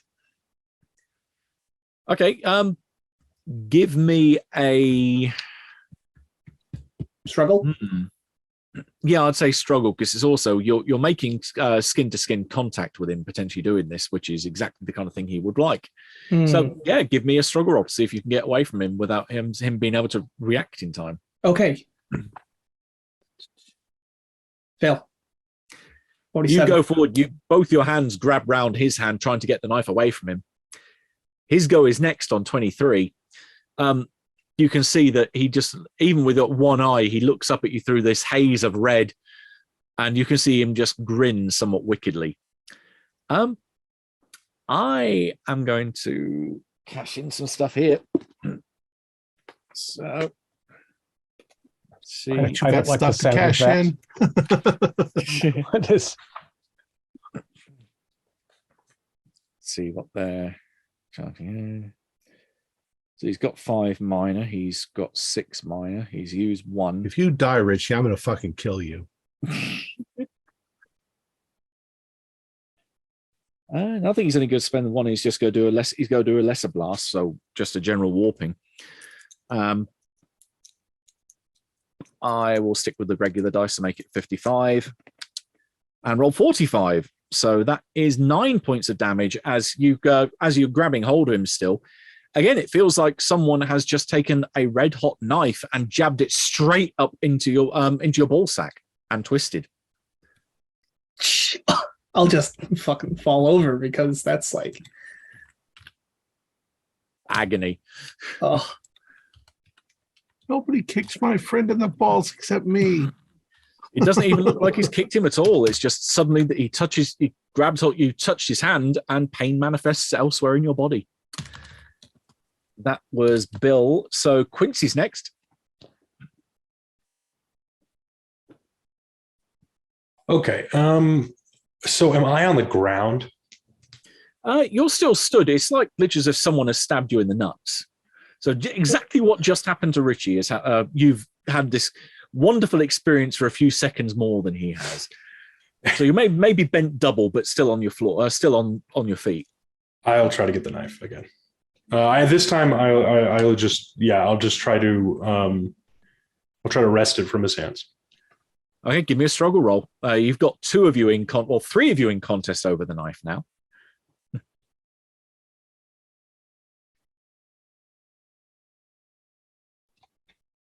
No. Okay, so the 3 is it just body, or is it the specific skill? It's under the skill. So combat is always under the skill. That's not a success. So the 3 of you have basically almost got hands interlocked, trying to around the hilt of this knife. Right. Next up, that was Quincy. Angie's next. Yeah, I'm looking for a way out of here. Judd had just relayed to me the phone message that he received, and I'm just hearing screaming and pain and like, nope.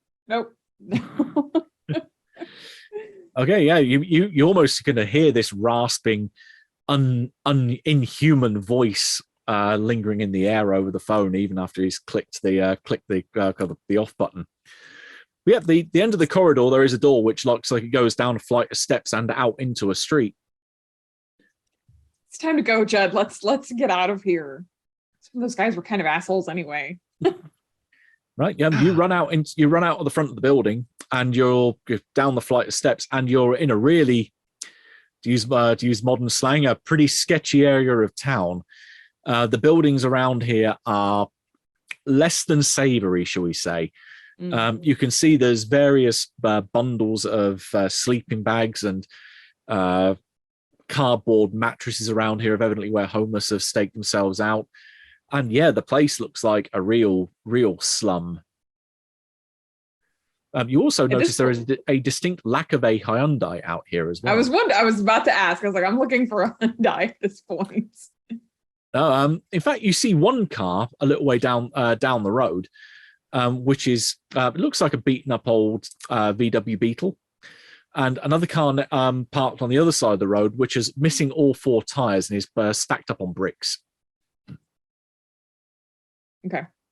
And I think I noticed at this point that Judd had not, in fact, followed me out the door. So now I'm standing out here alone, looking around. Mm-hmm. And if I see Judd didn't come, I'm probably actually going to go back in and try to get him. So, all right. So you come out. That'd be like my action. Around, yeah. Run back in, and Judd, it's over to you. Judd, in a moment of brilliance, goes up to the door, looks inside. There's 3 people struggling over a knife. Someone's face is split open, blood spattering over the floor. I think this is like a touched by an angel situation. Bill, we're here to stop you from dying. Ooh. What would you have that's a skill that's kind of related to persuasion? I have lying at 27. That's the closest I've created excuse. Do you think you're lying though? I think, oh boy, what is the dumb thing? I'm going to say he does think he's lying because the time cop told him not to mess with time. So he's supposed to let the crash happen. Time cop. Yeah. There's a time cop, Marty. We'll get into it later. Yeah, you didn't hear that phone call that he made. Yeah. Right. Give me a lying roll then. 22. Okay. That is a match success by the sound of it. Yes. I hope 27. Yeah. Oh, there you go. Yeah. Right now, if everyone is willing at this point, then potentially this will stop out of combat because Bill isn't going to resist. So it depends on those of you that have got your hands round trying to wrestle the blade off him. He is trying to pull back, but is evidently not acting hostile towards anyone now. He's very much defensive, but wary. So it depends whether you want to continue trying to attack him or are you happy to go into more narrative. So it's almost like I need to roll for that because he hurt Richie. I want to stomp on his fucking face and kick him till he dies. At this point. But maybe if the situation freezes for a moment, I'll. Yeah. I don't know. I'm pretty pissed. I think Quincy and Marty. That's my noble thing. My noble stone. Quincy and Marty might be waiting just to see where Judd's going with this. Oh, I've backed off. I'm in a fetal position. Yeah, I'll grab Richie and pull him away then. No, I talked to them on the phone, guys. It's real. It's like the time police. Because I tried to call my grandma before she. It doesn't matter. It doesn't matter. It wasn't her on the phone. It was the time cops. And Bill, you're gonna die. Bill is looking at you somewhat perplexed, but he's holding the knife kind of in front of him, but he's not pointing it at anyone. If anything, it's more like he's angling it towards himself. No, don't do that. Don't do that. That's how you were stabbed in the stomach, Bill, and the eye. Wait, you're not going to do it now because I'm telling you where you did it, right? He's already got the wound in his stomach. Oh, sweet. But yeah, but no, his eyes are still there. But he looks. You see both of his eyes open wide in almost like terror. But it's like, why would I need that kind of juice? What the hell's going to happen to me? Oh, that's why you were robbing the store. The juice. What? Robbing what store? No, you were. Who the hell are you people? Right? Joe, Who the hell are you? what? Yeah, Who's I the don't know guy these with guys. My name's Bill Toge. This soon to be spending the rest of his short, miserable life in agonizing pain here is Don Lewis. If you have, he tries to look between you, see if any of you have heard of the name before, which I'm pretty certain you won't have done. Who the hell is Don Lewis? Why? What happened to his nose? Asthma. He kind of almost like he's verbally shrugging off the comment. But I said, no, Lewis here, this piece of shit, has got my daughter. And I'm trying to find out where the fuck he's taken her so I can get her back. This little kiddie fiddler doesn't deserve to live if he's laid any kind of a hand on her. How could he tell you, Bill, when he doesn't have a fucking mouth? He just holds up the knife. Said, your friend here got to it before I did. Not stupid. Bill, you are stupid. He's an asshole. Don't listen to him. Yeah, he kind of looks at you and his eyes narrow. I'd be very worried about what you call me, okay? What did you do to my friend? Hurt people. He hurt me by hurting himself. The edge of his mouth curls up in a smile at that. Someone twigs on quick.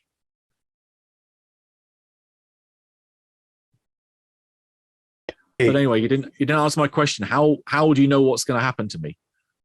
We met you at a car accident, Bill, that hasn't happened yet. Where's the Hyundai? What Hyundai? You you mean he hasn't stolen it yet? No, you mean that old beaten up piece of crap at my place? Where's your place, Bill? We've got to get there before you die in it. It's round the corner from here. We're Steve, not he should have get in intent- the car. Right. He should have get in the car, right? Because that'll make the future happen. He can't we'll get in the car. get in the car. Do you have the But no, keys? if we're going anywhere, we're going to Lewis's place here and seeing if that's. He turns around and just looks at Don in the chair and says, "Look, dead man, have you got my daughter or what? Where is she?" And you can see this guy. There's a wet stain manifesting around his crotch area, and a very distinctive smell fills the air. It's like she's at my place, okay? She's there's a false room in the basement where I take the girls. That's where she is. But come on, man. She loves me. I know we're supposed to be together forever. How can you do this? I fucking saved your life, and you're a kid molester. He looks up at you, kind of tears in his eyes. What molestation if it's love? She loves me. All right. But Bill Okay.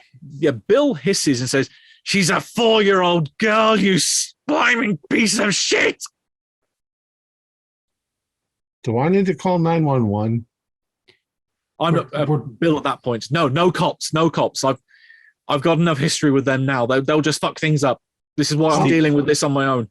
I lean How over the to fuck are you Steve. doing Steve, this, I need Bill? help. Say again? I Go said, ahead, how the Mark. fuck are you doing this, Bill? He just Fucking shakes his head. magic. You wouldn't understand. I'm going to Let's help see. Richie up. Do you want to just go look for the car? Yeah, we're gonna take your car, and whatever Wait. happens. We got to go get this guy's the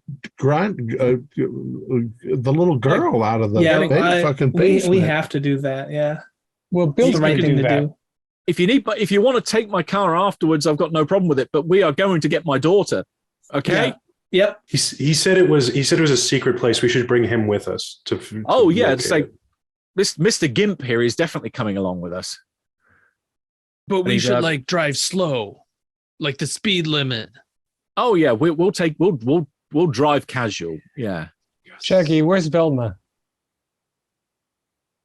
Angie was running back inside, so you hear the seemingly this conversation happening in the room down the other end of the corridor. Wait, how'd you know Grandma? Bill, it's a misunderstanding, I guess. Sorry, man. Am I going to be able to have kids? He looks at you and just says, "It's pain. That's all it is.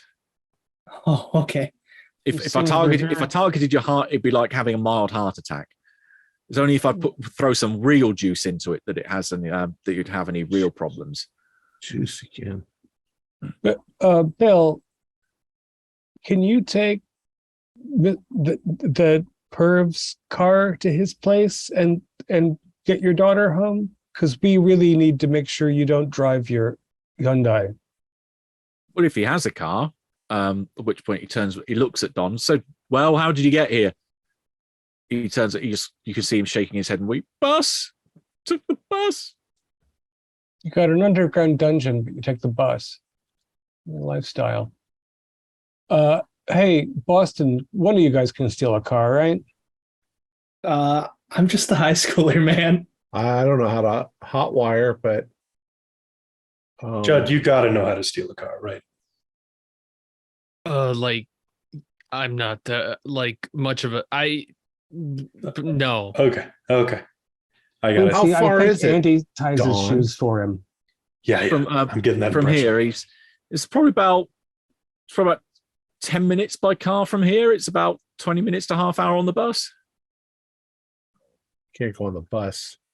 Look, I have car maintenance. Maybe I can fix up something for us. Clean that car outside? Yeah. Maybe. Yeah, we can't take public transit. So let's move downstairs as a friendly group. Well, Let's see. we've all Marty, seen you've got movies, a so it's knife. just- I've got a knife. Quincy's got a knife. Somebody Bill got also My holds. knife. Bill holds up his knife. Yeah, we know about that one. There's like two more of you, right? Two more. What? Richie. What? He doesn't What do need you, to know what do you that. mean? Oh. Yeah, the time cops are gonna get real mad at you if you tell them that. Oh, Maybe. okay. This Yeah, the time cops In are fact, really pissed off. Yeah. he goes, shakes his head and says, "This is getting a bit much. I'm gonna need to." He twists the knife in his hand and he jabs it into his gut again. That does. Ooh, okay. You can see that hurt, but as he does Likes so, that. no, he feels the pain, and you can see he winces. He almost doubles over in pain. But as he pulls the blade out, you can see there is a contented look on his face as he kind of grimaces through the pain. That's it. I should be fine now for a bit. You just stabbed yourself, man. Well, Okay, let's get us to a car. Angie, you can fix something up, right? I'll see what I can do. We'll go downstairs as a group. We've got a couple of arms. We'll keep Bill and Lewis in the middle so that anybody who notices won't see all the blood. And we'll find a secondary car to go and take care of that while we take care of the other thing. Jesus, this place is burnt. This is a miserable part of town. oh yeah. I'm gonna help Richie, and in the process kind of lean in close to his ear and say, "There's something fucking wrong here." It's like if that guy hadn't confessed that he actually had the little girl, I wouldn't believe him. But the other guy, Bill's a fucking psychopath. Oh, the other one was a psychopath. Like he They're was wearing both that Nixon mask. psychopaths. This is like Yeah, you're right. Quincy, this is what we call the Boston Whisper.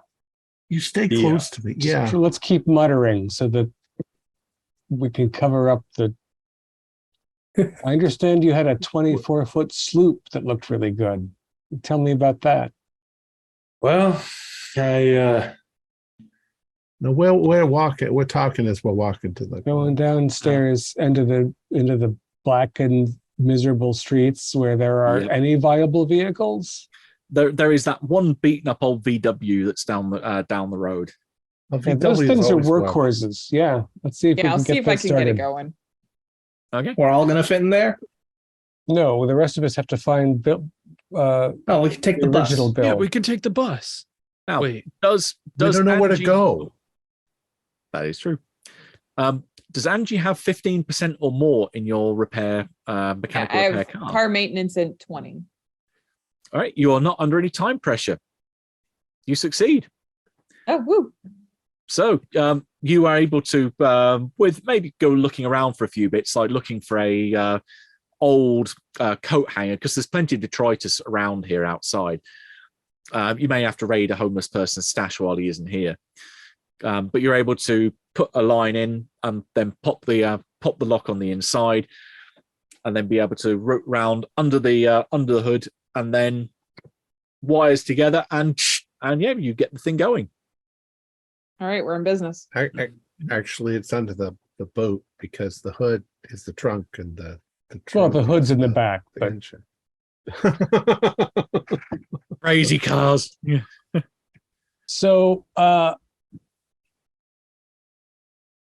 I think that as soon as we find Bill's car that was going to be in the accident, we're all going to meet the sheriff again.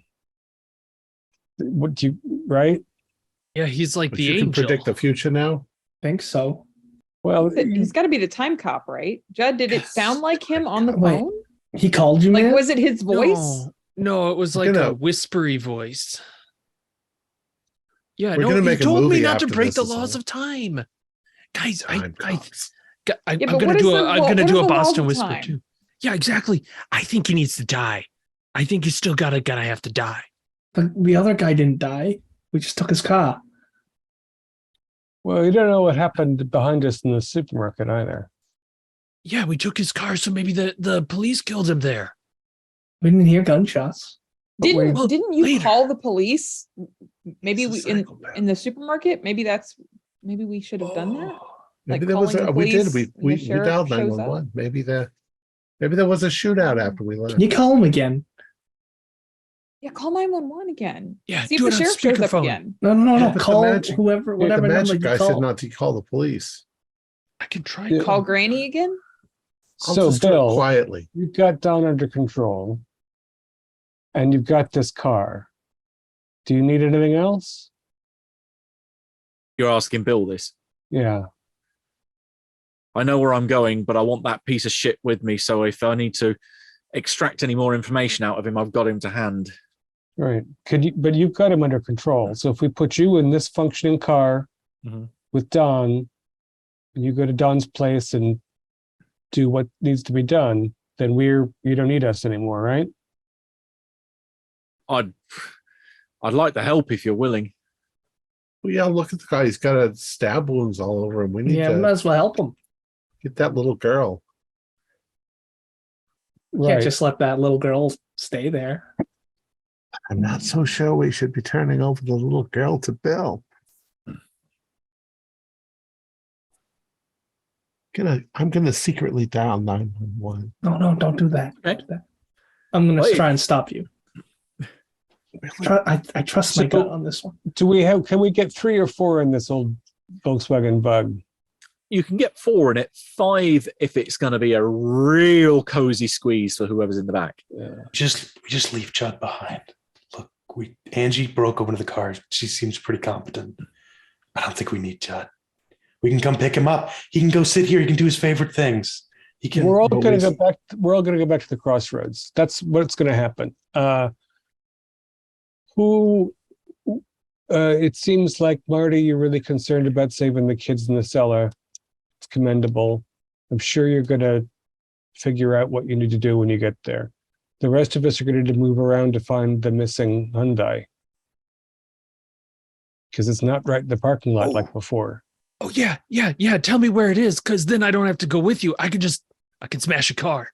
Well, we can't all fit in anyway. Maybe Yeah. as long as you Like- make it inoperable, like Yeah. if you pop the tires and all that, Yeah. you'll never get to the crossroads. As long as we separate the things, then he can't be in the accident. Do you guys got a phone? Yeah. Look, you give me your number. Richie and I'll get in the car with crazy people. We'll head on over to that house, and I will text you the address. And you guys take the bus or something. My phone's on my dashboard. I forgot. Oh. Damn. It's okay. I have Judd, mine. Judd, All right. what's your phone Give me number? Judd. 555 some number. 555. What's that? Oh, yeah. Yeah. What's your yeah. area code? 0827, Judd. Come on. 0827. Oh. Okay. I forget. I think I almost gave you my grandma's number. That'd be funny if they rung that. All right. Right. So Let's go. who is? You've got Bill. You've got Bill, Don, and which other three are going in the VW? Well, I kind of volunteered Richie, but Mhm. I'm sorry. You know Richie. I'd go anywhere with you, man. I think 2 is going to be enough too. We need So to fan just- out to find the Hyundai. Just So- Richie and Marty, and then the others are staying looking for the other car. That's all right with me if it's all right with Boston. Yeah. That's fine. Okay. Trying to inspire them before they leave. I'm like, Boston strong, you two. Shut up, the car. asshole. Just don't try. Don't. Oh boy. Right. Those of you that are remaining in the area, can you give me a notice roll? Because he said it's just round the corner, there are a few options of where to go, but you're finding that there's a lot of alleyways down here. There's a lot of spaces where this car could be hidden. So I'm going to ask for it under your skill. Nope. Not Right, even under my mind. You're looking around and you're like 5 minutes, 10 minutes are passing. You've got a lot of ground to cover and you've done no idea where the hell he meant about it's just round the corner.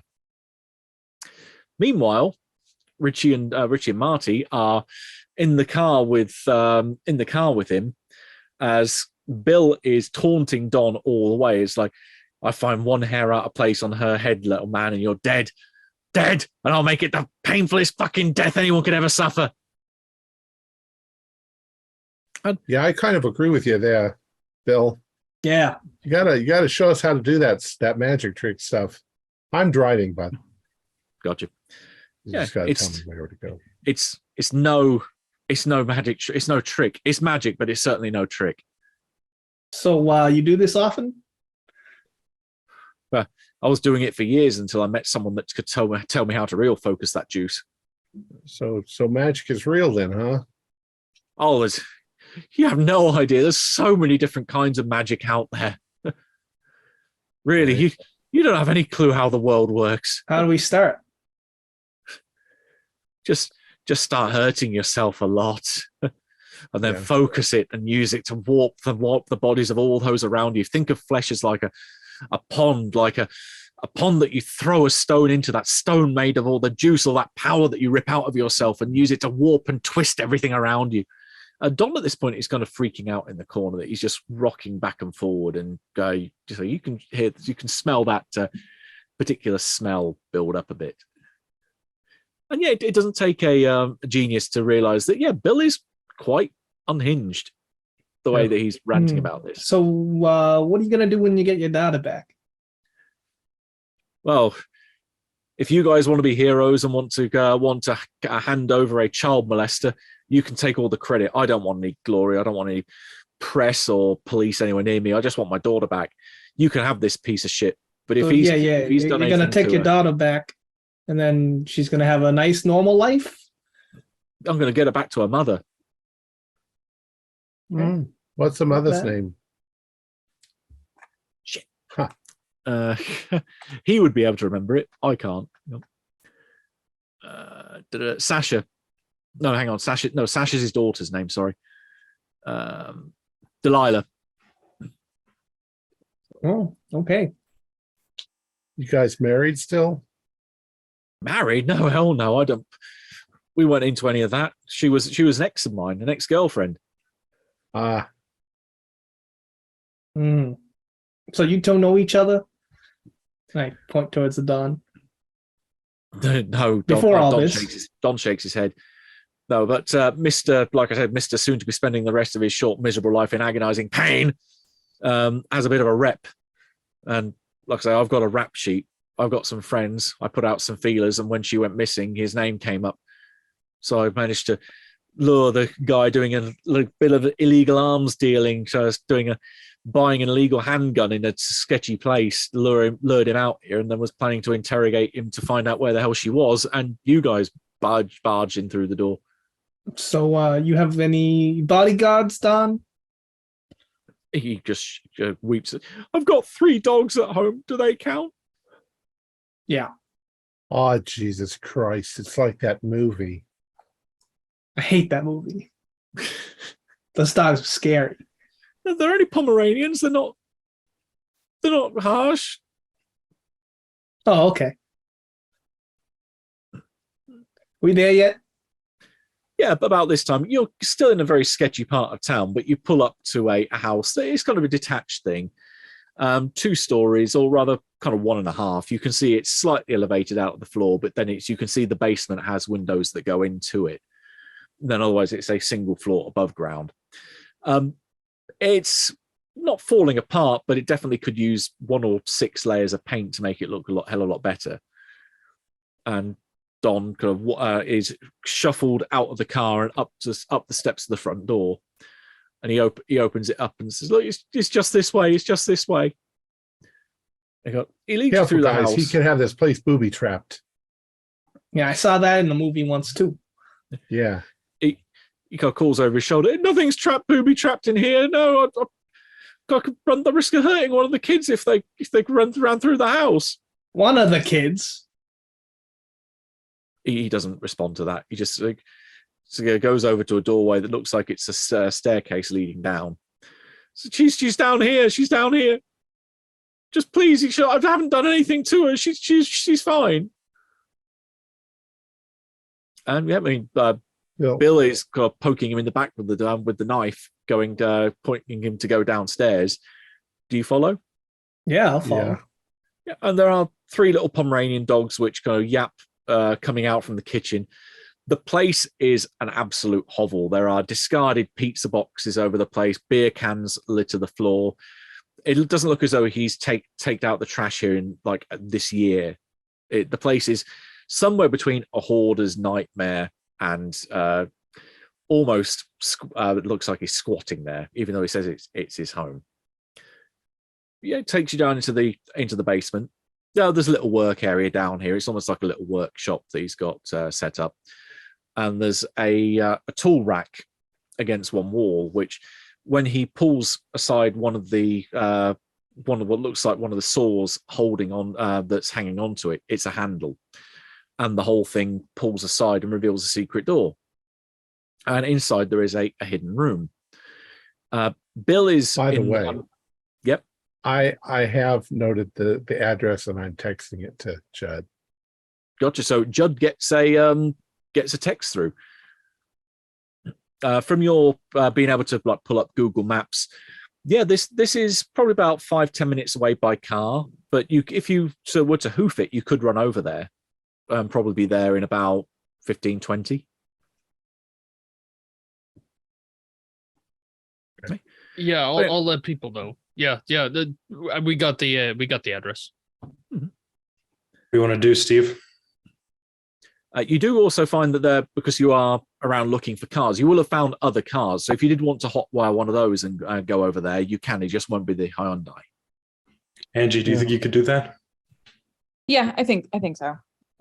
It's given that we've circled that miserable building 7 times and not found anything like what we need, it's probable that he lied to us. We got bad info.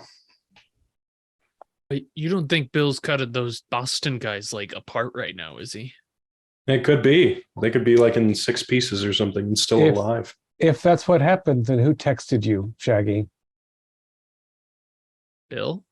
Angie, are you letting him continue to have edibles or something? Do you have any control over his intake? My brother alone. Steve, let's go. Let's get We've out of had here. a really hard day. It's been a long day. Yeah. Been a long day and it's still 12 hours back from where you started. Right. Bill or Marty and Richie rather.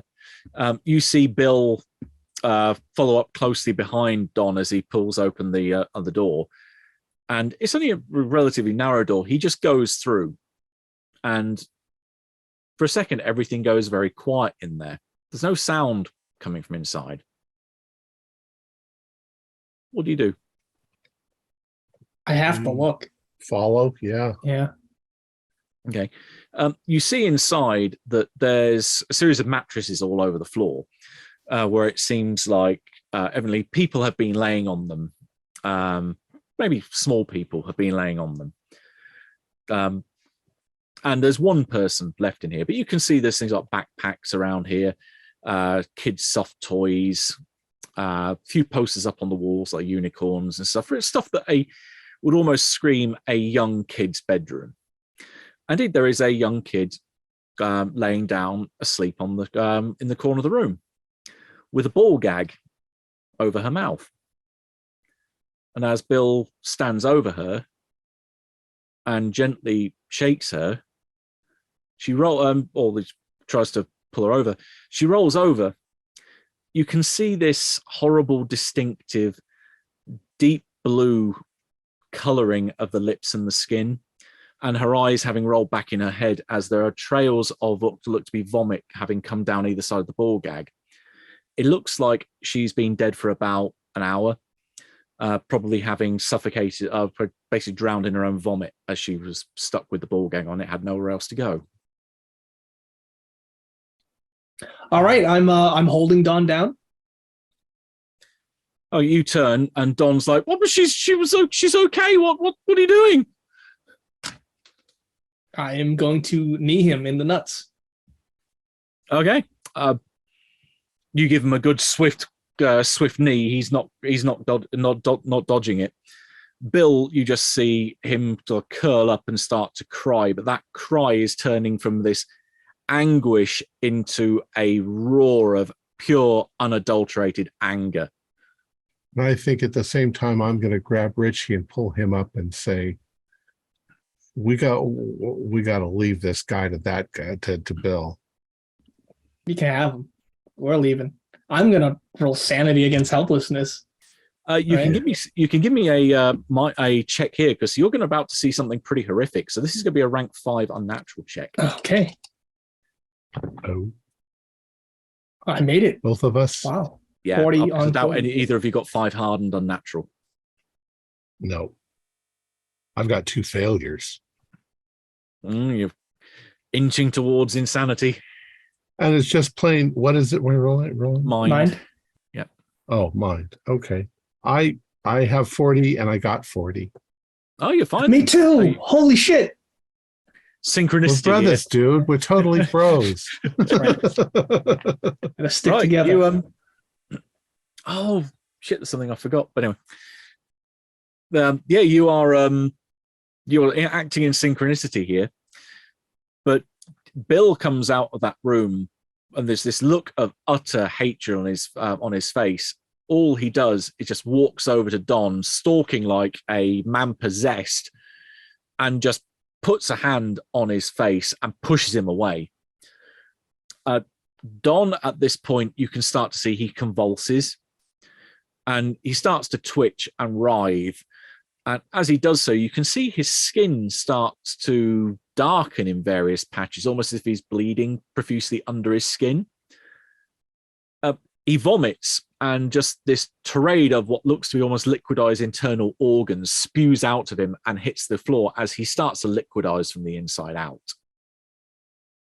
And remarkably, you seem okay with this. Yeah. Yeah. I'm kind of disappointed, Bill, that you didn't do something that would take longer and be much more painful and slower. Oh, this goes on for a few minutes. Yeah. All right. Well, time to go. I look over at Richie in a way so that, Bill's looking in that direction, looking at this, and I look over at him and say,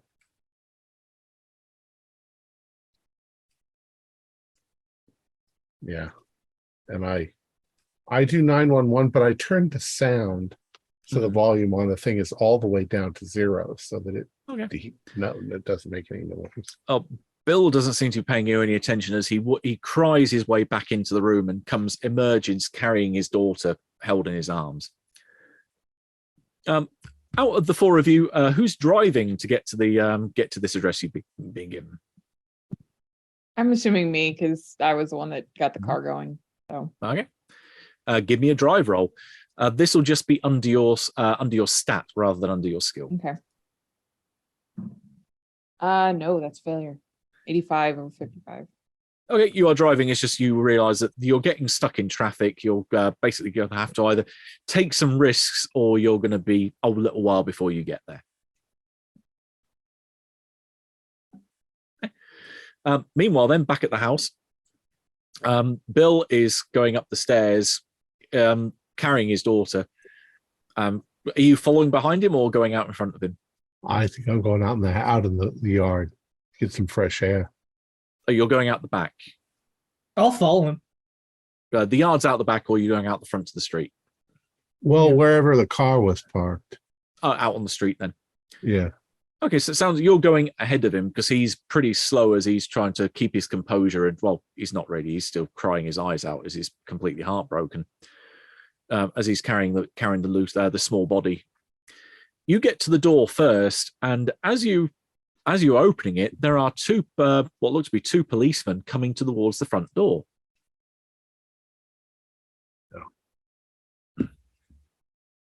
Are you Don Lewis, sir? No, Mr. Lewis. Guys, Mr. Lewis, holy shit. Mr. Lewis is a child molester. Yeah, that's kind of why we're here. He's on the sex offenders list. Yeah. Mr. Bill Toge is inside. We found this guy. He had Bill Toge's daughter down in the basement. And when we got inside, she's dead. And Bill killed Dawn. It's a fucking mess in there. There's evidence of a lot of children that have been here. Okay, you need to step outside with us, sir. Yeah. One of them pulls you aside, and then the next one, you can see him unclipping the button on his that's holding over his gun as he pulls his gun and goes inside. Immediately with Richie, you're presumably right there. And I'm telling him too that I just dialed 911 a minute ago. Oh, we were coming here anyway as a part of a routine check. But behind Richie then is Bill coming around the corner carrying his daughter, and the cop raises the gun and says, "You, Mr. Toge? Shit, you're covered in blood, man. Put down the girl. Put down the girl." It's his daughter. You can see him. God, this tears start to subside as just this almighty rage starts building in his face. Bill, just put it down. He slowly puts the girl down, and as he does so, you can see that the knife he has that he previously used to stab himself with, he slips it out of his pocket. The cop says, "Look, don't even think about it, man. Don't think." And just as he's saying, "Don't think," Bill you can see his knuckles grab around the hilt of the blade as he shoves it directly into his eye. That's going to be a hell of a lot of damage. Right? Bill jabs this thing into his eye, screams, staggers on his feet, and then looks, the one eye that's left, he looks up directly at the cop in front of him. The cop explodes. There's just a shower of blood that goes everywhere. It drenches Richie completely. Catches most of Marty on one side. The other cop then comes rushing, going, "What the fuck?" And he gets midway through saying "fuck," and likewise he then makes the same as his partner, and there is just a red mist that goes everywhere. Fucking running with Richie. I'm grabbing anything. We're running to the Beetle. Okay. I'm just running out in the fucking street and getting as far away as possible. Right, you leg it. Do you have a fleeing skill that you want to run, or? Well, I have athletics. I got parkour. Okay, do you want to give me one? Oh, wait, this is speed? It'll be a speed skill if you've got it. Yeah. Okay, I'll roll. 18 out of 60. Okay. I failed. You run like hell. 80. Well, I'm pulling Richie, so Oh, you are dragging Richie behind you as you leave, leaving Bill behind entirely. I will give the group in the car when you eventually pull up a notice roll then, because the other two are booking it out of here and getting the hell away. No luck. This will be under your stat rather than under your Yeah, skills. that's a regular success. It's a success for me as well.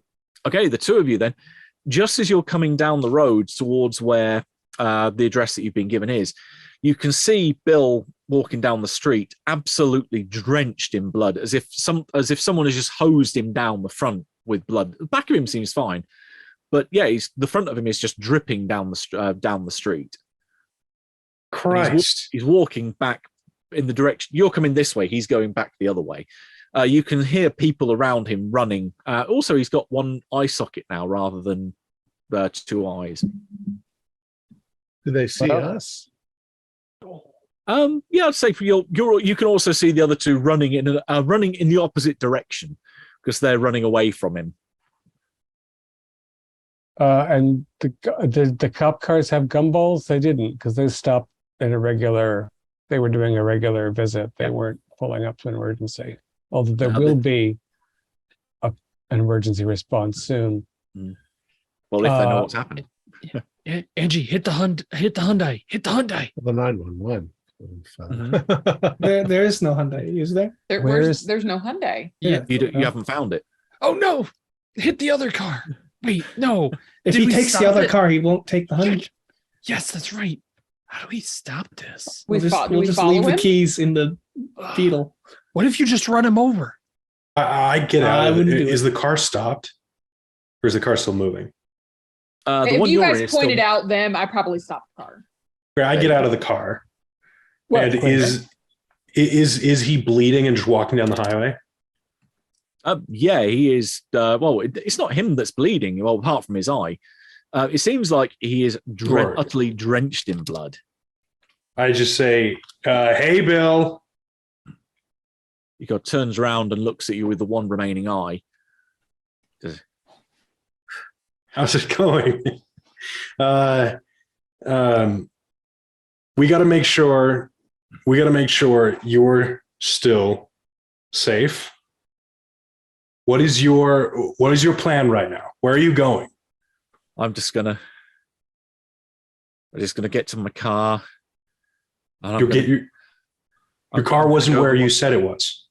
Where's your car? Just round the corner from where we were. That No, I'm gonna get in my car and your car wasn't there, Bill. I'm gonna go home. It's the only place I can think of. Here, why don't you take the Beetle? All right, Wait, take the Beetle. we're Get running. home faster. Yeah, Aren't we you've run running, the Richie? opposite direction. Oh, Yeah, you said you were just fleeing and getting the hell away from there. So you We're was heading for gone. California. okay. Bill, look at me. Where are you going? Your car wasn't there. I'm gonna go to my car, and then I'm going to my dad's in Lebanon, so I can go. I'm going home. You're telling me what you're doing after you get your car, which is not there. It is there. It's not. Bill, we looked all around the building that we found you in. We couldn't find anything like your Hyundai. Guys, Lebanon was on the sign. Remember? That's right. Yeah. Yeah. Bill, why don't you hey Quinn, see if there's a blanket or something in the trunk of this thing. I opened the trunk. Yeah, there'll be like an emergency blanket, one of those silvery things. I wrap it around him. Yeah, let's wrap Bill up. Remember the guy mentioned your eye before?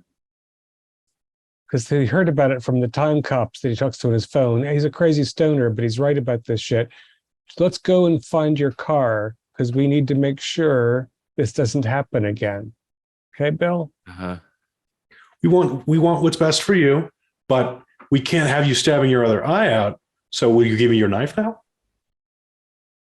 I don't think I could get any more if I wanted. And he almost lets the knife drop out of his hand and into I yours. take it.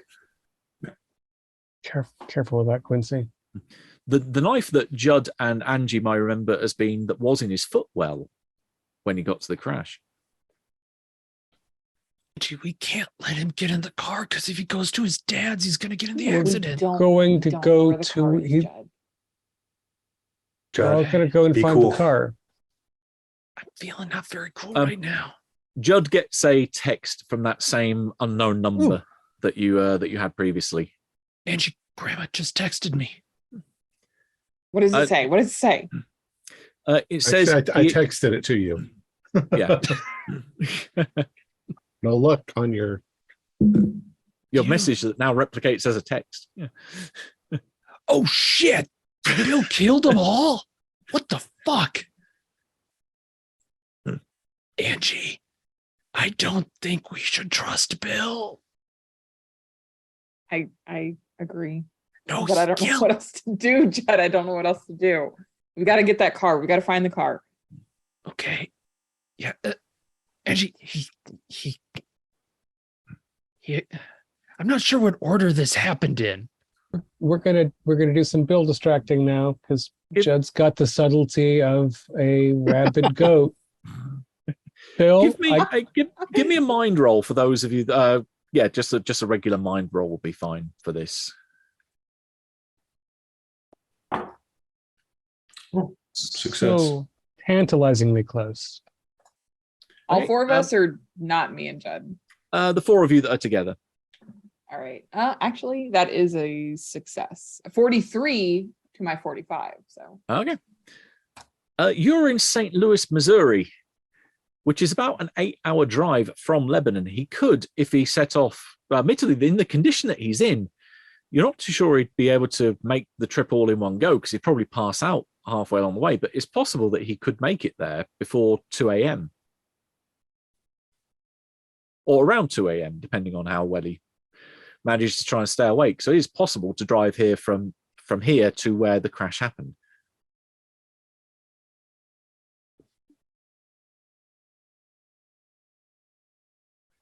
He also looks like he's on his last legs. If you give him a stiff, probably a stiff breeze might knock him over and send him unconscious. Yeah. So we're gonna keep gently prodding Bill. Like, just tell us where to turn. Tell us where to turn. We need to find your car. Yep. He does direct you to where the. That we do have grannies meds if we need to. He does direct you to where it is, but instead of it being round the corner, it's actually about 2 corners away and 2 streets over. So it was further out than you were thinking what he meant. And indeed, there is a rather familiar Hyundai that's parked in an alley.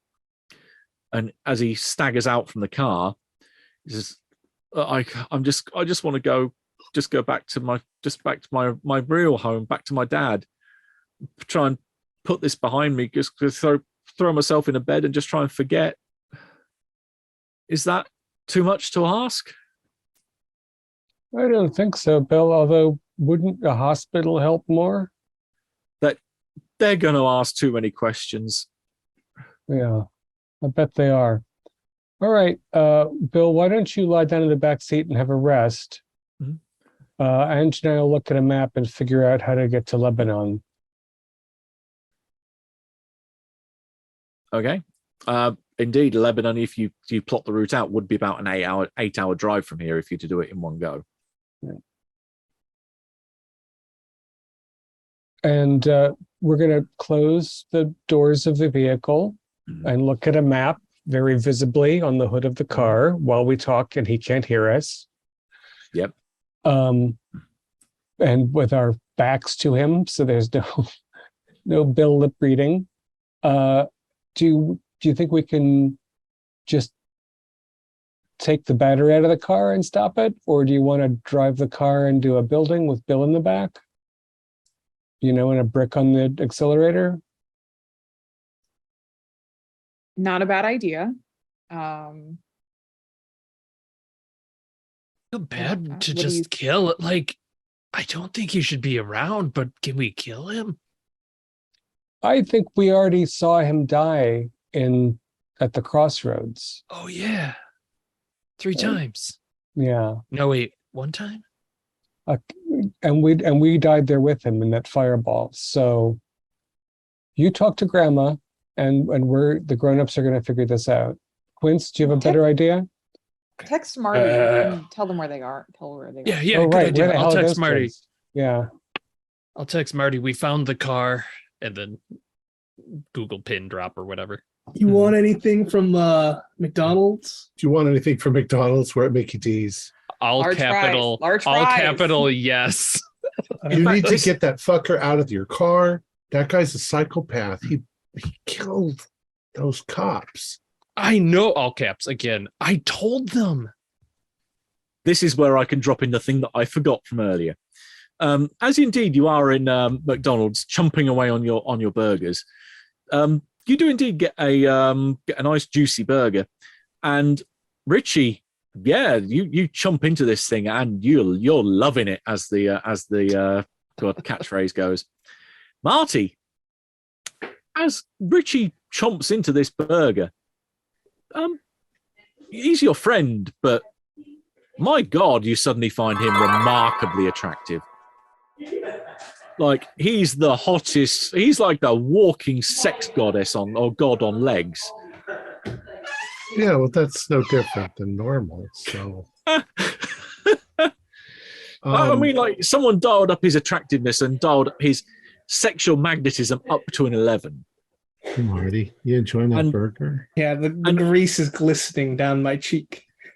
You're seeing that everyone in the McDonald's around you is like, well, even like occasionally if they like catch him out of the corner of their eye, they're kind of checking him out and looking him up and down. Some of the girls are like going, look at that one there. Fucking Cool. pisses me off. I suddenly know what it feels like to have a uterus. Oh boy. Oh boy. I'm uncomfortable. Yeah, as you realize there are just a growing number of pairs of eyes all looking at you. I think it's time to go, Marty. Yeah, let's go somewhere. Fuck. Let's get the order and leave. Yeah. I feel very protective of you right now. You go first. Okay. I will Looking at get your whatever's people are ordering, and once that's given to me, probably for free, I'll just leave. Damn, I never noticed how don't go. perfect shape. Oh no. It's like a goddamn Adonis stood there right in front of you. Oh my God. But yeah, in fact, the girl behind the register just kind of looks at you and like says, "Yeah, this one's on the house, babe. Just I'll even throw in an extra special order if you give me a number." I'm good. We gotta go, Mont. We gotta go, Richie. Maybe next time. I'll Something leave. weird going on here. Too many people are looking at you. Yeah, her heart drops, but you head on out. I look back at her like It was just the people in the McDonald's. I look across the street. Oh no! When you head outside, anyone outside is like, "Holy wow, that's a hot piece of ass right there." Okay. Can I have? I'm gonna stop at a stoplight. Can I have your car? Give me a charm roll. Absolutely. I'll give you a 30% shift on this. Whew, holy shit! I made it with a 30% shift, 65. Yeah, I mean this nice young lady that's there. Girl looks almost like a librarian, kind of. So quite normally quite proper and conservative, half moon glasses. Just looks at you, kind of eyes go wide, and she slides over to the passenger seat and says, "Babe, you can drive me anywhere." Okay, let's go. Yeah, you get in the back seat, lady. I will get do in what the he front says. seat. Yeah, she gets in the back seat and she doesn't take her eyes off Richie even like an inch of the way. Can you find out where they are, please? Yep, you've got that on the phone. Oh, Where are you? we got the Mickey D's. The other four of you I'm not taking Richie's picture. Oh, jeez. Having just seen this is a quick out of game moment. Having just read the chat, someone put, "We all need Jesus in this moment." Remember having said that when we do part 3 of this. Just saying. Is this a good spot for a bio break? Couple of minutes and then it'll be good. Okay. Yeah. So, what are you doing with Bill back at the car? All right, what's Quincy- the plan, guys? Yeah, Quincy, what do you Quincy. Yet, do we want to try to disable the car or just wreck him? I think just wreck him. Let's just. I mean, does he seem that hard to overwhelm? Like, He said he was out of juice. yeah. That doesn't mean just because he used a lot of energy blowing up a couple of cops doesn't mean he couldn't blow up a head or two. And honestly, I don't think he needs to suffer anymore. If we just Let's do the battery disable thing, I think. Yeah, I mean, what happens if he turns that all on us? You know, like I don't want to find out that he's got some reserves. Why doesn't Angie stop the car, pretend that the car won't go, and then during that time she disables the battery? All right, that sounds good. I like that. Okay. We're off Okay. to Lebanon, Bill. We're taking you to your dad's. We're taking you home for sure. We want to see you get home as soon as you can. Okay. If you want to disable the car, you'll be able to give me a roll. It won't be under your skill; it will be under your stat. So makes things a little easier. That is 38 for 45. So yes. You disable the car. So as soon as you start to tick over, like, Bill looks a little concerned. It's like, what's going on? It's an old car, man. Maybe a different form of transportation might be your best bet. Oh, God. I knew I should have tried to get this thing serviced ever since I had that. I kind of ran it off the road outside of Lebanon years ago, and I should have got it checked. But you can see he starts to get out of the car and starts to stumble towards the main road, trying to flag down another car. And he gets over onto the basically onto the side, the curb, trips and goes straight down on the ground, knocking himself quite hard as he falls. You see, he almost tries to wave down the car. In fact, it's actually the car that Richie and Marty pull up in, and then you can see that kind of effort raising his hand finally knocks it out of him. He's not dead, but you can see he falls unconscious on the tarmac. And when Richie turns up, all of you find him remarkably attractive. Dude, there's something supernatural going on here. Yeah. Guys, damn, Richie, you've been working out. I just had a long day. I have the car. The pictures do not do you justice. But do we have a rug around here? Because we could like wrap Bill up in it and then just throw him in the trunk and then like problem solved. I'm just saying. He's had a really tough time. I think we should just leave, and then he's not going to be able to hurt anyone, especially us at the crossroads. Yeah, let's finish totaling the car now that he's out of the way. Richie, you look like you could swing a crowbar real good. I'm not going to bludgeon I'd like anyone. to see that. You take out the glass, I'll flatten the tires, we'll tear some more wiring out, and hopefully we're going to wake up next to the intersection. Sure, let's trash a One car. Yeah, one car in this. You start smashing the car up.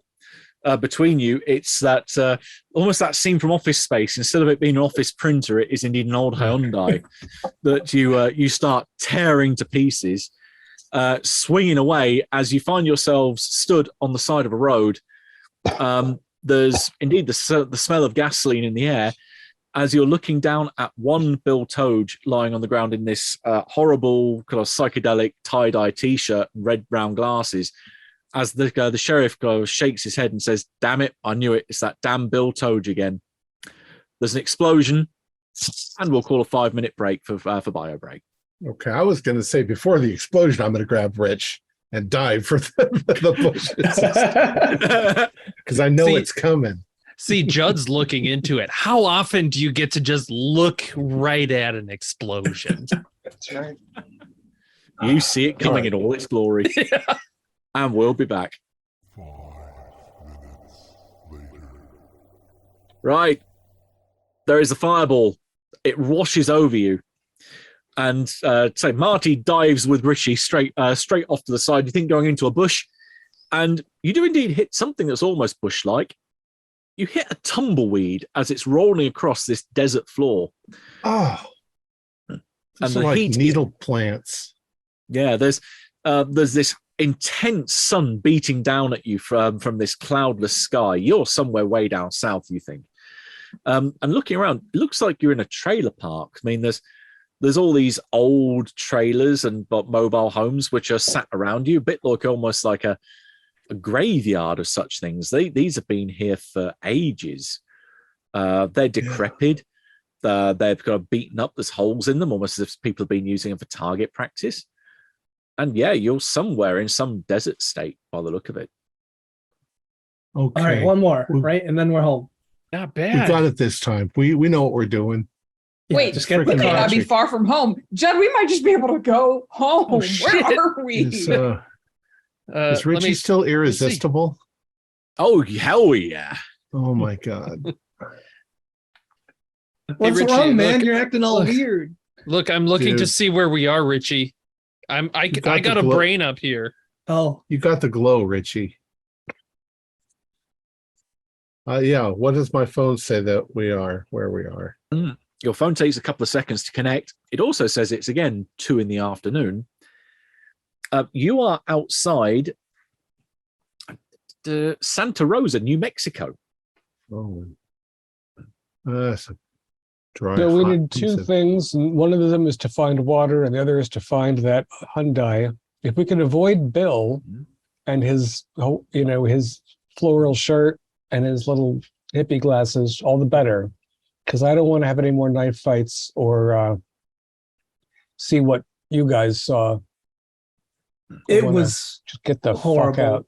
Yeah, You're going to need to sit with people and process that, Richie, when this is all over with. yeah. Like what I saw, will turn your hair white. Crazy. All right, so But we're just like in the middle of a desert, right? Like we're not in a building. we're in the middle of a junkyard of trailers. That's right. That's right.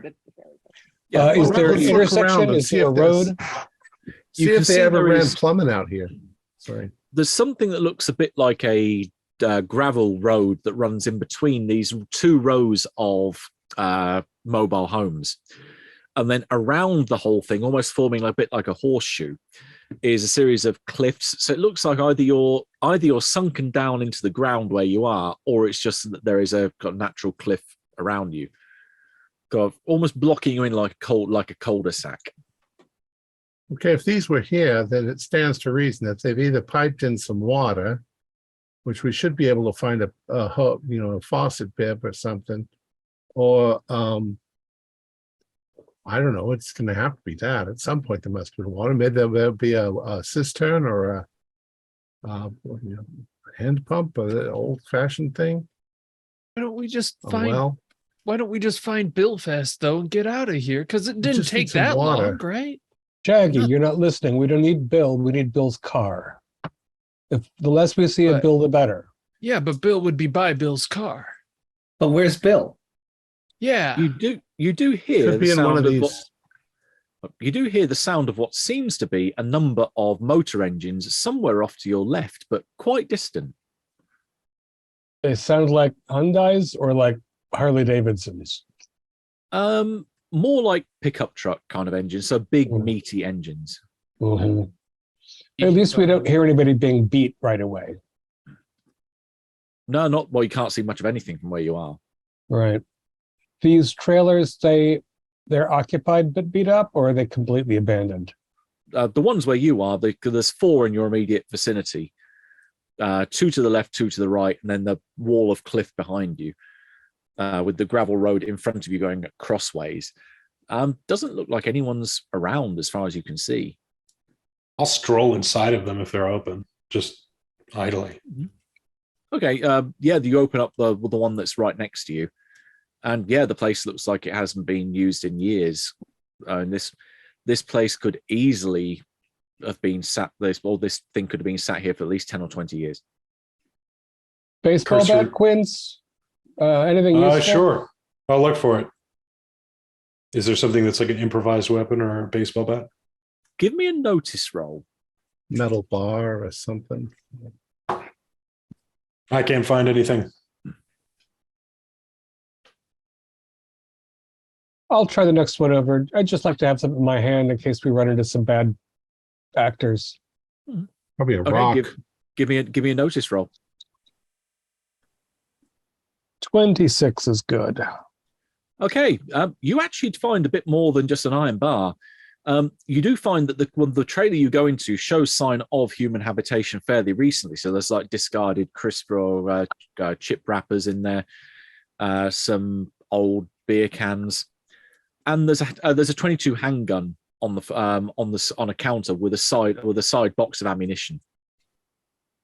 All right, hell, I'll pocket that. Or pocket the ammunition and stick the handgun. I'll give the handgun a check. I'm not proficient, but Oh, it looks like it's been fairly well maintained. is it a revolver or a clip? Clip. Right. We're not totally alone here, folks. I got a gun. We might as well check these other two trailers before anybody sees us over here. Yeah, welcome to New Mexico. I'm gonna Never get on been. the. I'm gonna be on the roof. I'll scope it out. Yeah, I'll search the That metal's trailers. going to be hot as hell. Yeah, I'll search Okay. trailers as well. Right, you start going through the trailers around you, and there's nothing that immediately strikes out. It seems the one that Steve went into is the one that was inhabited in this part of the area. Although Judd gets kind of burning his hands getting on top of the trailer, and then starts to look to survey the immediate vicinity. There are 2, 4, 6, 8, 10, 12. There are 24 trailers in this area. 12 on each side in groups of 2 going down. It's basically about 6 rows of 2 on each side of this gravel road. Then at the end of this kind of horseshoe where the gravel drive goes out and meets the open road beyond it, you can see there's a chain link fence that has a wooden frame in the middle of it with a sign that you can't read from this side. It would be you read it from the other side. But immediately below that, you can see there is the body of what looks to be a maybe young woman in her 20s, you think. Looks like an African American girl, covered in bullet holes, with a gun lying beside or about a foot away from her hand as she's face down in the dirt. And then you do a bit of a double take as you see the UFO on the other side of the fence.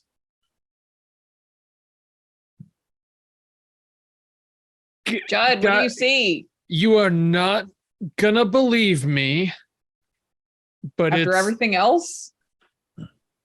it's finally happening, Angie. Oh, Jesus. I see the alien. No, it's the aliens. No, there's a UFO out there. It's on the other side of this chain link fence, right? Yeah, it's the side that's out of the trailer park. Okay. Yeah, I mean, it looks like a stereotypical 1950s flying saucer. Oh my God, it's just like the History Channel has it. Okay, so beyond that, focusing takes a second, breathes in, breathes out. There's also a dead body hanging there. So I think Steve might be right. I think this is not a good situation. Judd, slowly, dead body hanging where? Above the front entrance. Is this a junkyard? There's She was face Oh. down in the dirt. Oh, she's face down in the dirt. Sorry, I thought she was hanging there. Never mind. Okay. Yeah, So she's what- like covered in bullet holes though. She's definitely dead. Well, let's go take a look. And I reach out and I grab Richie's hand as I'm pulling him along. You I'll see, I'll pull away Dude, like it was an Oh, accident. sorry, dude. yeah. I didn't mean that. Sorry, man. do you see the vehicles we hear? Looking. You think the rough direction they're coming from is somewhere you can see the cliff face goes round the corner away from where the UFO is. They're just out of sight, but they're beyond where the UFO's landed. They might be going for the UFO. I can't see them right yet. Well, That come doesn't on, look it's like got to a- be a movie set or something. Do you, Yeah, you see a Hyundai? How did ET? No, I don't think so.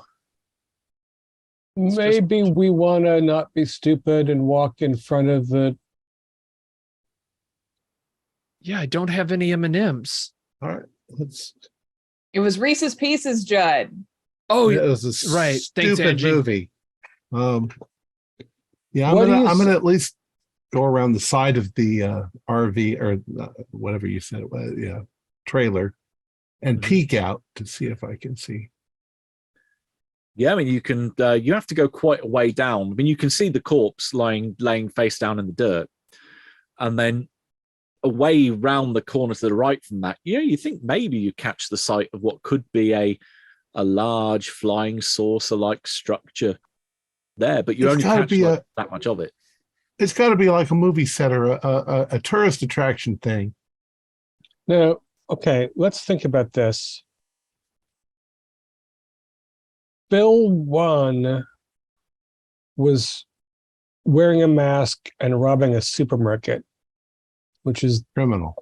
a really low rent kind of armed robbery. And he was parked, his getaway car was parked with a driver in it behind the supermarket.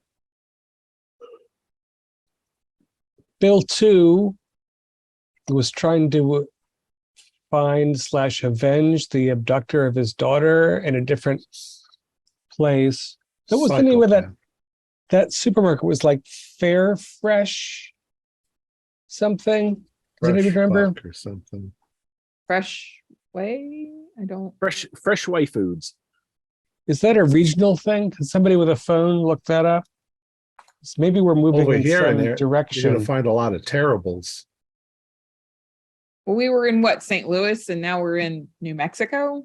Yeah. How many hours away are we from the crosswalk? About The 9 crossroads. You're about 9 hours if you pull it up your position where you are to Lebanon. Google says it's about 9 hours drive. So he's going to have to start driving in 3 hours. Is that right? Unless he gets a ride with the About that. aliens, then he's about 9 minutes away. Oh, but he was in the Hyundai. What if that's in the UFO? My God. It's And we gotta cute get when you it. say Hyundai. If anyone wants Okay, to pull Marty. up the phone, if anyone pulls up the phone and has a look for Freshway Foods, it is a regional supermarket in the northern states. So you'd easily find it again within a 8 or 9 hour drive of Lebanon if you headed north. Weird. All right. Business. Judd's Further and going further towards the south. UFO. Judd, you Yeah, want to you're more go and get? southwest. You're looking for the anal probe at last. I mean, I thought we weren't going to go around and be seen by whoever's making the I'm phone interested in noises. going Are up we- the cliff are we gonna behind talk it about the and dead getting body? a look at the. I don't want to go to see the body. He said it was full of bullet holes. What else do you need to Is know? that recent? Because if it's recent, then we might get shot at. Well, she's not a Okay. desiccated corpse, so Is she desiccated, or here. did you see that, Judd? Judd's like walking away. No, man. So that's fresh. That's a fresh body. She's got a gun lying next to If- her. Yeah, if this I'm is gonna get that Roswell, maybe they too. shot her. Okay, you want to go? Let's try to be sneaky. Get close to the dead lady, and maybe grab her gun and see if we get shot at. No, man, I mean- I don't use guns. I'm terrified. You're very wise, Richie. I wouldn't let you Judd, go if you anyways, Richard. said it was like a 50s alien movie, remember how they have like that ray beam? So don't get zapped. Try to be cool. I think that's in the movie. They like use chalk or something and make a mark on it. It's not real. They don't really have magic super heat beams. Marty, have you been asleep since the car accident? A lot of not real shit has happened. I'm sorry, I'm distracted. Yeah, I know he glows like an Adonis. So let's let Judd, since Judd won't listen to reason, we'll just like follow behind him and keep an eye on things. I'm staying back here behind the trailer. You guys can go out there if you want. I'll The go Roswell with people Steve. shot that girl. I will also go with Steve, and I'll sort of like shoulder check Richie because Steve complimented him. So I just try to knock him to the ground if I can. Give me a. Is that a struggle? That will be. I'm moving ahead to pull up with Judd. Okay. Yeah, you can see Judd has gone further down. He's pretty much right near where the body is at this point. You can see him kind of peering off towards the UFO, and then you can see maybe looking a little bit slightly beyond it. As you realize, you've just seen what I've described to you in chat there, Judd. All of you hear a loud crack of a rifle shot, and a bullet rushes past Judd's head. It seems like that group that you can see are, they seem armed, like all of them. There's about 20 odd vehicles down there. You can see rifles, shotguns, handguns all being brandished here. It almost looks like a kind of a posse that's eager for blood, shall we say. All right, he's gonna jump for that gun and then make himself scarce. Okay, you grab the gun on the ground, not a problem. As you dive out of the way, the first of the caravans, or the trailers rather, the door opens up, and a rather familiar man, this time in a tie-dye psychedelic shirt with round red sunglasses, looks down at you and says, "Kindred, come inside. The time has come. Come on, come in. Yeah, okay." And Now, the others can see that he dives inside. Now, just before that happened, did I hear Quincy say that he was going to try and Shoulder smack barge. Richie some way? Shoulder barge. This is all going on at the Yeah. same point. So how did you go on your struggle roll? That is a fail, actually. You try to shoulder barge him, and you kind of stumble past him and basically fly yourself down into the dirt as a tumbleweed rolls past mockingly. Well, yeah, possibly I was going to punch him in the face if he tries to do anything to Richie. It seems like he's either tripped or he's made a fool of himself, one way or the other. It's not effective. Okay, Quincy, let's dust yourself off here. Yeah, Did Angie, did your brother just get into the trailer with Hippie Bill? Somebody shot at Yes. him. Is there there was a single shot, right? Like we have not devolved into a lot of shooting at this point. No, a single shot. Okay. And Yeah, it was I'm way gonna off go outside the compound. see what's going on with Judd. The Judd opens the door real quick. Guys, the UFO's not real. Get behind cover. They're shooting at us. Also, Richie, you look really good in this light. Thanks. I'm gonna just run into the trailer with Judd. Stop looking at Richie. Oh, Judd will Okay, hold so- the door open if he sees Richie running towards it. So Judd's inside. Angie following Judd as well. Yes. Okay, and Richie, I'm you're heading inside. inside. And I'm following Richie. You're following Richie. Quincy and Steve. We haven't seen any sign of any motor vehicle inside this compound, right? No, the noise of these vehicles you can hear is definitely further beyond the UFO, and that seems to correspond with where the shot rang out from. Yeah, and also the shape of this valley and so on. Mhm. Yeah, all right, let's go meet Bill. Damn him. Okay. And Quincy. I'm following Steve. Okay, right. You guys then, when you get inside the trailer, first of all, your eyes are becoming accustomed to the dimmer light in here. Although there are holes around this place. It's a bit like it's made of Swiss cheese, that there's plenty of beams of light coming in.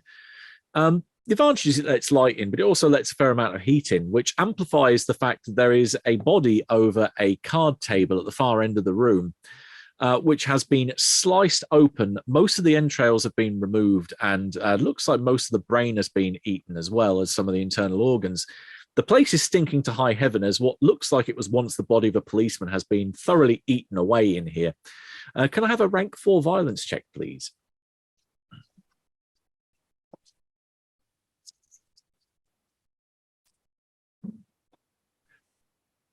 I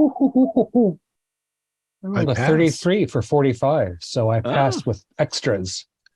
Right, so Marty, Steve, and Richie, you're all fine with this.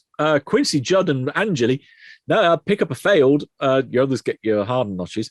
As you start to realize that, I mean, even the smell of the marijuana in here and such is not covering this fly, this halo of flies around this corpse, which is just bits of it are still looking back at you. And you want to retch. You are pretty damn terrified at this point. Jesus. Okay, go on. Oh, you're good. Right, inside you are not the only people in here. There's Bill, unsurprisingly, who's quite happy and quite jovial. He's quite pleased to see you. There's also another 3 people here. There's a middle-aged man who's quite thoroughly drenched in blood. There's a 30-year-old woman and a 15-year-old kid. The woman is looking a little bit kind of hesitant. You can see she's kind of jittering and shaking a bit as she's got a cigarette to her lips. The kid is occasionally going over to the body, kind of picking it up and picking out bits of entrail and slicing them up, and then occasionally just popping a bit in his mouth. And the middle-aged guy is just kind of looking at you, all 3 of you, while he's kind of fondling a gun in his hands. So, Bill, what's the story here? Well, I mean, you've all come to be taken away. Yeah, you've come to be saved. The apocalypse is happening today.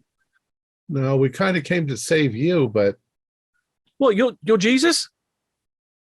Where's the Hyundai, Jesus. Bill? Well, what do you mean, Mike? What's my car got to do with this? You just said you're Jesus. Are you here? Are you here to save us? You've come with your big shining vehicle of light. You've come to take us away. I point to Richie and say, look upon him. Look upon his beauty. I am Jesus.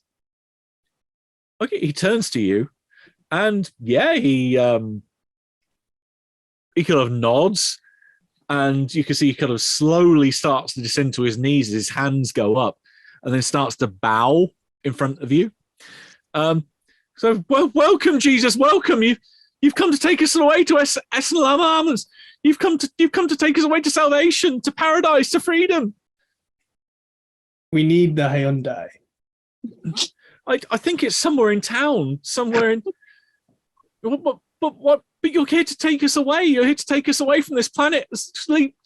The apocalypse will claim everyone else. We're your faithful disciples. There I've are tried some to more gather as many people. hardships that we have to go through first before salvation. Name them. We're ready. First, we must walk the path and recover the Hyundai. It will act as a message, a vehicle for our salvation.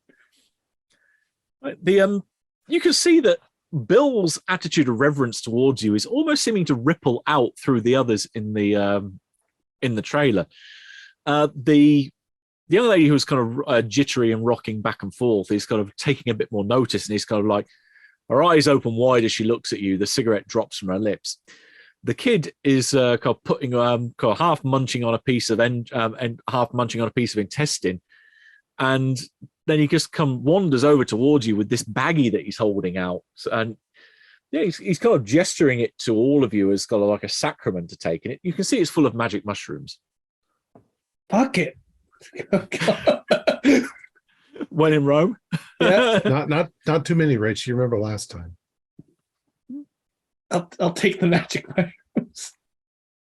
Yeah, I think I will you too. stop popping and hey, drugs for everyone. Yeah, Bill is kind of, we can.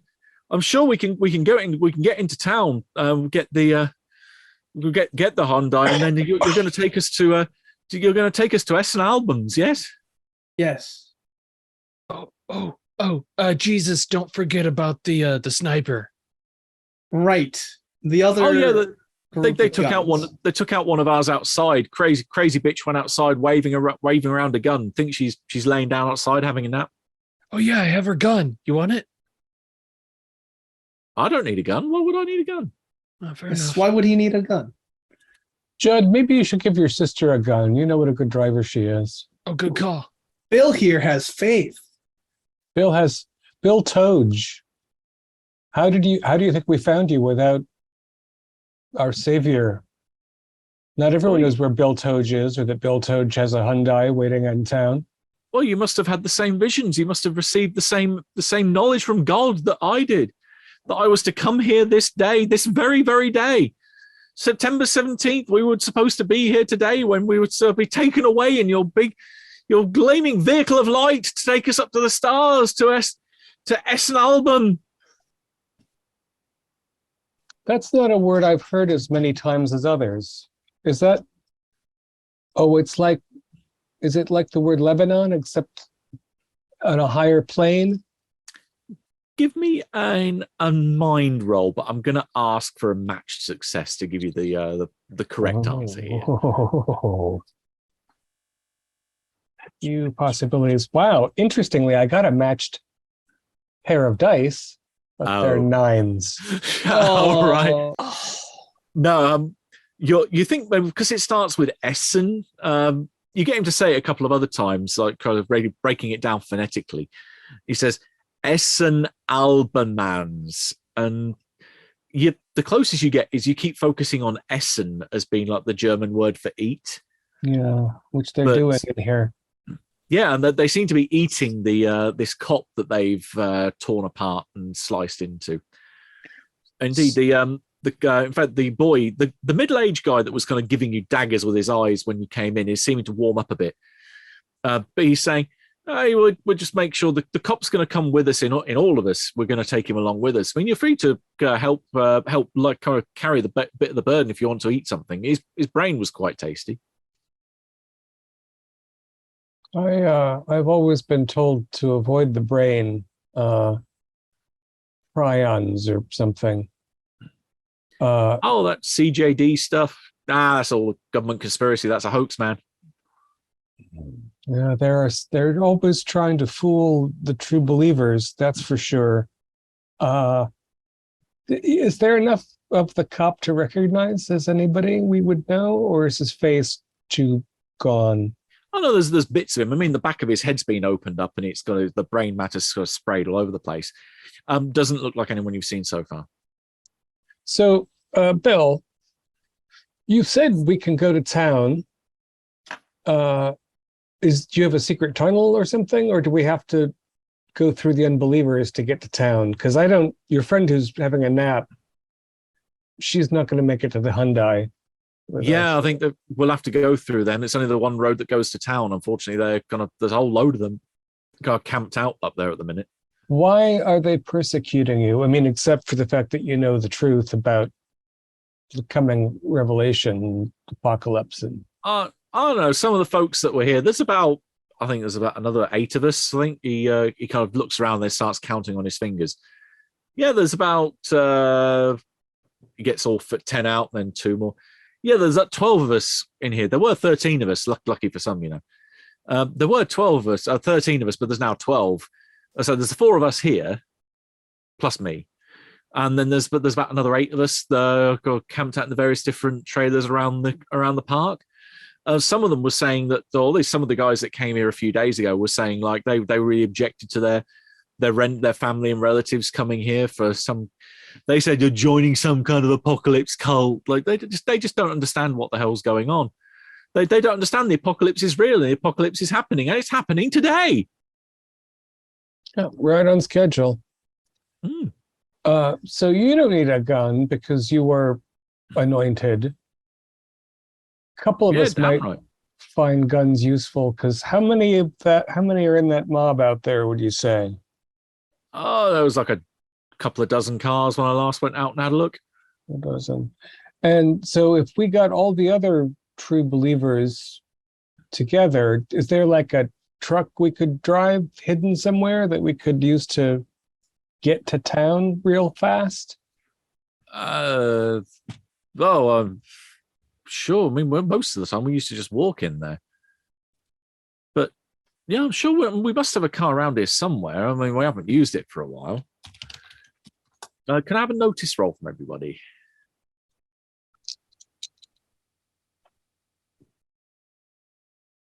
Matched sevens. Oh, you're focusing on Bill. So nothing from Judd. Good from Richie and Angie and Quincy. No, nothing Quincy. And Marty? I'm sorry, what was the question? Notice roll. Sounds like a fail. 83 fail. No. In which case, Angie and Richie hear the sound of what seems to be a larger vehicle from down the way. You can hear a big ass engine firing up. And that's coming from the direction where the people are shooting at us. Yeah. Okay. Apostles to battle.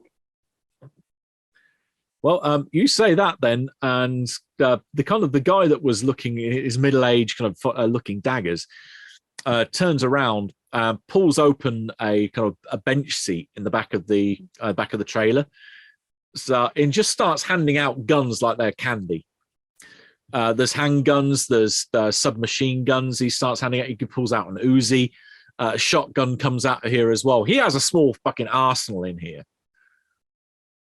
I'll take a shotgun. Yeah, kind of as you take it from him, it kind of almost reminds you of kind of like Burt Gummer from Tremors. He even like has a little bit of a resemblance. But yeah, you take the weapon from him, kind of cock it back, and yeah, it feels like it's full of ammo. This path won't be easy to walk.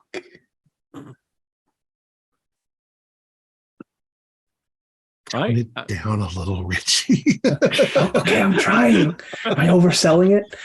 I'm gonna also take a weapon, whatever looks Same. tough and big. I mean, you have a whole range to choose from. You're beautifully prepared. What could I call you, apostle, brother, or? Oh, the middle-aged man. He kind of looks at you and says, "Name's Satchel." Yeah. Good to meet you, Satchel. Call me Bissell. Do we have any like earth fortifications or any better like barriers to hide behind, or we got the cliffs, but that's what we've needed so far. Well, Satchel, if our protector agrees, maybe you should lead us to the best position. Okay, he turns to Bill, says, you okay with that, Bill? And, then Bill turns to Jesus, aka Richie, and says, whatever our Lord and Savior here says goes. Yes, I trust in you. Okay, yeah, he turns around and says, sounds like a good go ahead from the G-man. J-man, Jesus, spelled with a J or a G? I don't know. Spelling was never my strong point. It's actually an I. I've seen Jesus. Indiana Jones 3 as well, yeah. Right. So we're all armed up and we're following this crazy train to its destination. Brother Bill, do you have a signal to get the other disciples up on the cliff too? Yeah, I can kind of yell. Hang on a minute. He kind of leans out of the window or leans out of the door when he opens it up. Yo, folks, get ready with the guns. We're going out. Kind of in such a way that as he yells, you imagine that he just tipped off everyone down the road of what's about to happen. And that engine roar rises. You can hear the wheels turning, and even through all the holes that you have in the truck, in the trailer, you can see a mighty big ass vehicle roll in. And it doesn't take much to peer through one of the holes and realize it's a SWAT wagon that just pulled in. a large army style people carrier that could easily hold 20 well armed to the teeth soldiers. That's rolling in with the big words SWAT on the side. Bill, do you have any grenades? Satchel, grenades. Satchel window. Good grenades. And his satchel goes, nah, I love guns. Guns are the best thing in the world. You don't want explosives. Oh, yeah. Can you do the thingy yet? Thingy? Judd kicks him in the shin a little. Oh, okay. He does not react well to that. So, whoa, man, what are you doing? What are you doing? And he kind of points his got a large handgun up in your face. Don't you know the greeting of angels? What? And then all of a sudden, there's this loud kind of hail of boom, boom, boom, boom, boom, as you hear what seems to be not gunfire, but stuff being projectiled or these fired in the direction of the trailer. Tear gas. Yeah. The man called it. Yes, tear gas grenades start flying in through the area. Gas clouds erupt outside, and anyone that doesn't want to breathe in this can give me a hold breath roll or anything the equivalent skill that they've got. Hold liquor. I have breath control. I have breath control as well. That's crazy. I don't. I am a musician. I have jazzercise now. What about swimming? Oh. I would go with that because you do indeed have to hold your breath if you are swimming. swimming underwater. I took swim too. Yeah. How about an 88? Oh no! Because the best thing about breath control is you need to take a big lungful of air in that you can then hold, and it's just as you go, oh shit, as you take in this whole breathful of air, and get the lovely smell of tear gas as it does seeps into your lungs, and you spend pretty much the foreseeable coughing your guts up on the floor, and there are tears streaming down your eyes, gasping for breath. Probably trying to run to get away from it too. Yeah, you can still run if you wish to. I pass. So can I scoop Marty up? Yeah, you can grab hold of him and try to make a dash for it while he's coughing his guts up in your hands. My savior. A skill check? Was this for the specific skill or the? This is for your swimming skill, so it is going to be under the skill. Okay, then yeah, I failed that. Okay. Yeah, again, your tears, your eyes are streaming. You feel your lungs are in your throat are on fire. This is hell on earth, and it's only going to get worse. So we've got my best friend, Richie, and I love you more than anything in the whole world. I'm not talking. I'm holding my breath. You can maybe looking down at you stoically, going, "Yes, my child." Bottled water, maybe. And we'll descend into a last round of initiative. So again, I get declarations of who goes where. So Marty, stick or roll? I'm going to stick. Okay. Richie, stick or roll? I'm sticking with it. Angie. We're gonna roll. 19, so that is under my initiative, but yeah, it's not the between initiative and speed. So yep, still a success. Yeah. All right. Judd. Oh, he's rolling. 49 is over initiative, but under speed. You're fine then. Quincy. Sticking with 18. Right. And Steve. Is this does the system allow you to choose to go later if you have a higher, or it just goes in order? You generally go in order. You can prep actions to try and improve your initiative later if you want, but that's about the only initiative altering. I mean, given that I failed to roll against tear gas, I don't feel like having an immediate action is helpful. So I'm going to roll and see what fates choose. And I rolled a 14 under my speed of 51 and initiative of 28. Yeah, not so great. Hey, let me. 3. Oh, I've got one tie so far. 33, 40, 55, 25. I've got a 3-way tie. Richie, can you roll me a d10? 6. Okay, you stay where you are. I'm going to knock one of them down. So he goes 24 and put the other one up by 1. So that breaks the tie. Right. Ironically, the teenager goes first.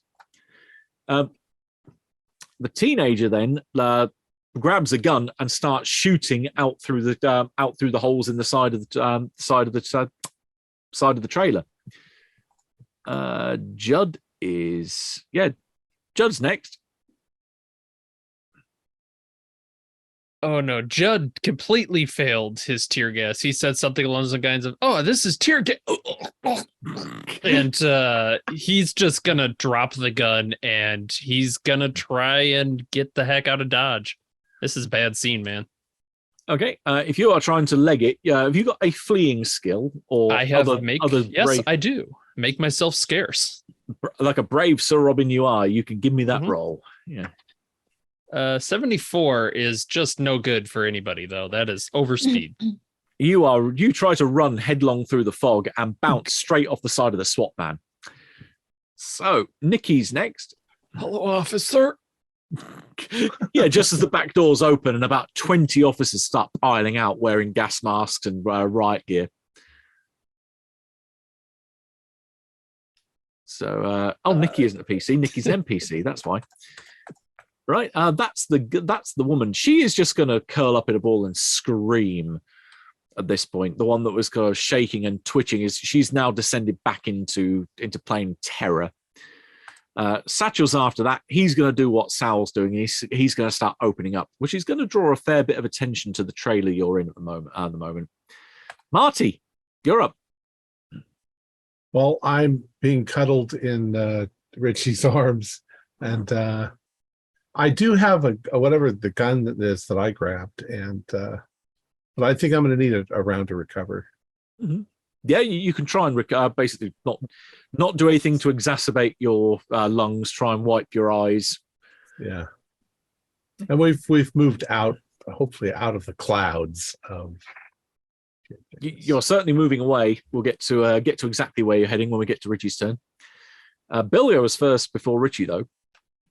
Bill is he runs out of the trailer, and he goes straight towards what seems to be like the driver's compartment of the SWAT van, waving his arms and saying, "Don't worry, there's no need for all this fuss. We can all get inside the UFO. They're all here. Jesus is here waiting for us." Speaking of Jesus, Richie, what are you doing? I'm going to head in the opposite direction of that SWAT van, carrying Marty. Okay, so you're kind of SWAT van's going that way, you're going that way. So you're heading, to go past it and out. Okay, have you got a stealth type skill, or are you relying on a get the hell out of Dodge type roll? Speed here. So parkour. Okay, yeah, give me a parkour roll. As you're running and jumping off, kicking off the side of these trailers as you make your way out there. I failed. Okay, you kind of kick at a trailer and both of you end up in the dirt. So yeah, for a moment it looked brilliant, and then thud as you misjudge your step completely. Maybe because you're carrying Marty, it's not so great to parkour when you're carrying the extra weight. Right, then it's the bunch of 20 armed cops which storm out of the SWAT van. So they just swarm over the area. The ones that are closest then are going to be Judd, who bounced off the front of the side of the SWAT van, and then also Richie and Marty, because you're pretty much face down in the dirt a little way past. So, do any of you want to try and dodge being manhandled by the cops? I'm resisting. Okay, Yeah. so Richie and Marty can give me dodge rolls. How about Judd? Judd is hacking, coughing, trying to talk to them, which is no way going to be successful. It's really funny why I'm here. 06. Okay. 91. They separate us. They separate us, Rich. They do, but mainly because one of them can't. Marty and the cop that goes to him just kind of fumble and enter into a slapping contest. You both failed quite badly, but grabbing hold of Jesus, aka Richie, I rolled a 22. So you have a couple of them that pounce on either side of you, and this iron vice-like grip just gets both of your arms, and you are dragged away into the smoke. Right. And Just look at him. for Judd, it's more of a case of they don't even need to worry about trying to grab you. It's just they kind of lead you by the shoulders and just take you away gently. Right. Angie's next. I failed on the tear gas, so I'm probably coughing and gasping. But I am going to try to leave the area. We don't know where the Hyundai is, do we? No. Oh, I think he said it was back in town, but he did. Yeah, it was kind of vague. I'm gonna try to run and just get out of there. If I see them, they've got Judd. I'm probably just gonna try to run. Yeah. Or hide. Yeah, probably hide. Yeah, whichever skill. Okay. Oh, neither one's very good. No, 58, so no. Okay, you wander out into the smoke, pretty much straight into the arms of a waiting SWAT operative. Fair enough. He doesn't grab you because he's absolutely sucks on my roll, apparently. But yeah, you kind of bounce off each other. He's looking around, wondering what was that just bounced into me amongst all the smokes happening around you. Mm-hmm. Quincy, you're up. What does it look like when I look at Steve? When you look at Steve, Steve is, he's got tears streaming down his eye, down his face, coughing as his lungs are on fire. Like a lot of the other people around here, you think? Full surrender, hands up the air, drop everything, all my weapons, and just walk forward. Okay, in which case the cop that Angie bounced into is the one that sees you coming out of the smoke, grabs you and hauls you away. Steve.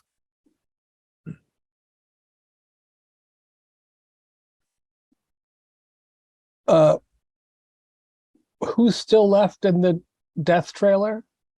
There's the woman who's rocking back and forth and entering into kind of just full-blown panic mode. You've got the kid, Sal, and then Satchel, the middle-aged man, both trying to point guns out through the side of the trailer and just blasting indiscriminately. Bill has already left, so it's just you and those three that are left inside. Yeah, those are not... I would really like to keep this effective firearm, but we need to maybe get to town, maybe stick to Bill. I need to stick to Quincy, so it's also stumbling out like this. Right, you stumble out and kind of head down and close your eyes, and after a few seconds you do feel hands wrap themselves around your arms and you are led away as there is an almighty hail of gunfire that descends upon various parts of the trailer park, as it seems the SWAT group have peeled off and gone in different directions and start to basically mop up those people in the camp. You're fairly sure with the amount of gunfire that goes on behind you that Satchel, Nick, and Nikki and Sal are probably killed several times over, because there's people in there with guns pointing at SWAT. SWAT respond with without remorse, and very much there is just the place. As the chat says, "Welcome to New Mexico." They blow enough holes in it that it almost collapses, and the smoke starts to disappear over the course of the following minutes. So the only one I think then to try and get out of here, Angie can give me another attempt to get the hell out of Dodge roll. All right.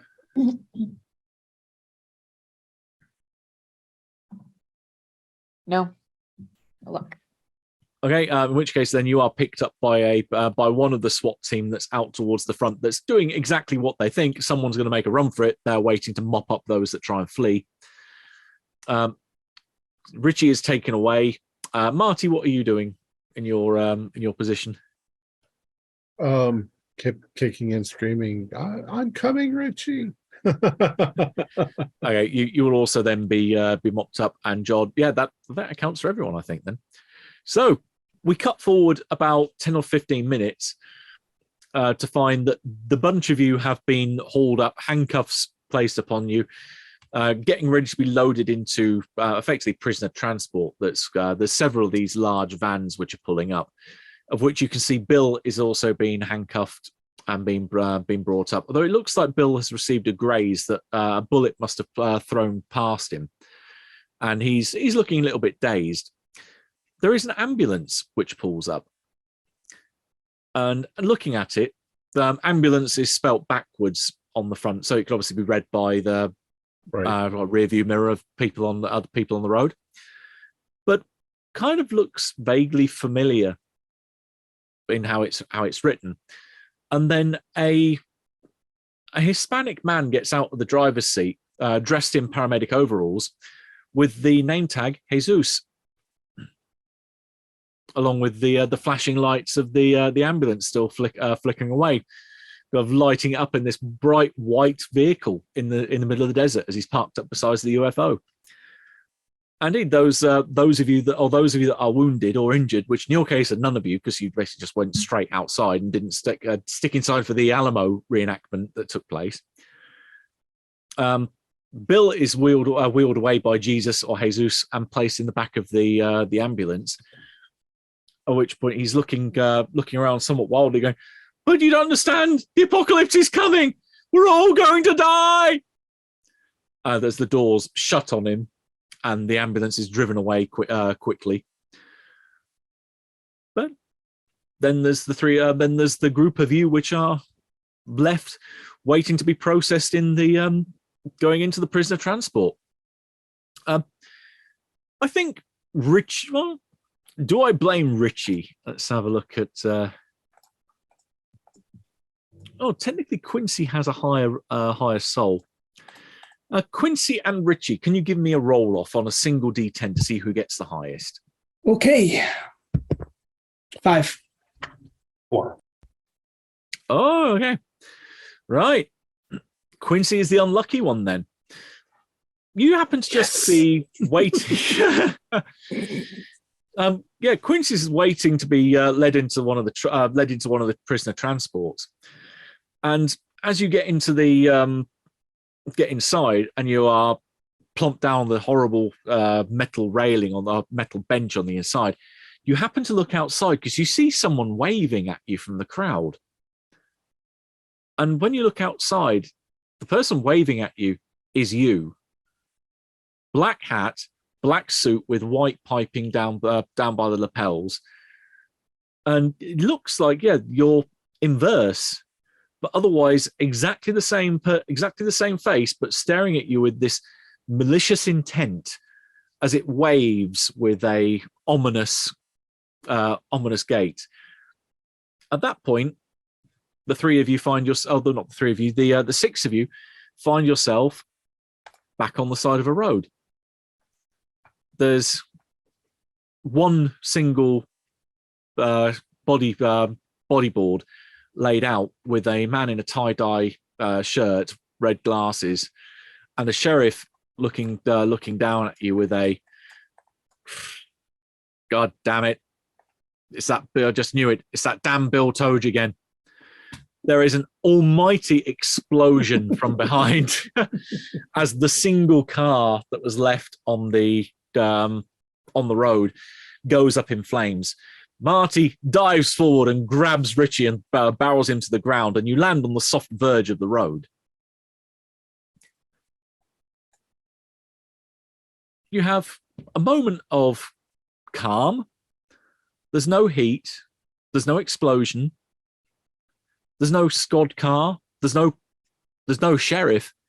There's just your three cars parked in the middle of this junction, all pointing towards each other, as you hear the sound of an engine approaching.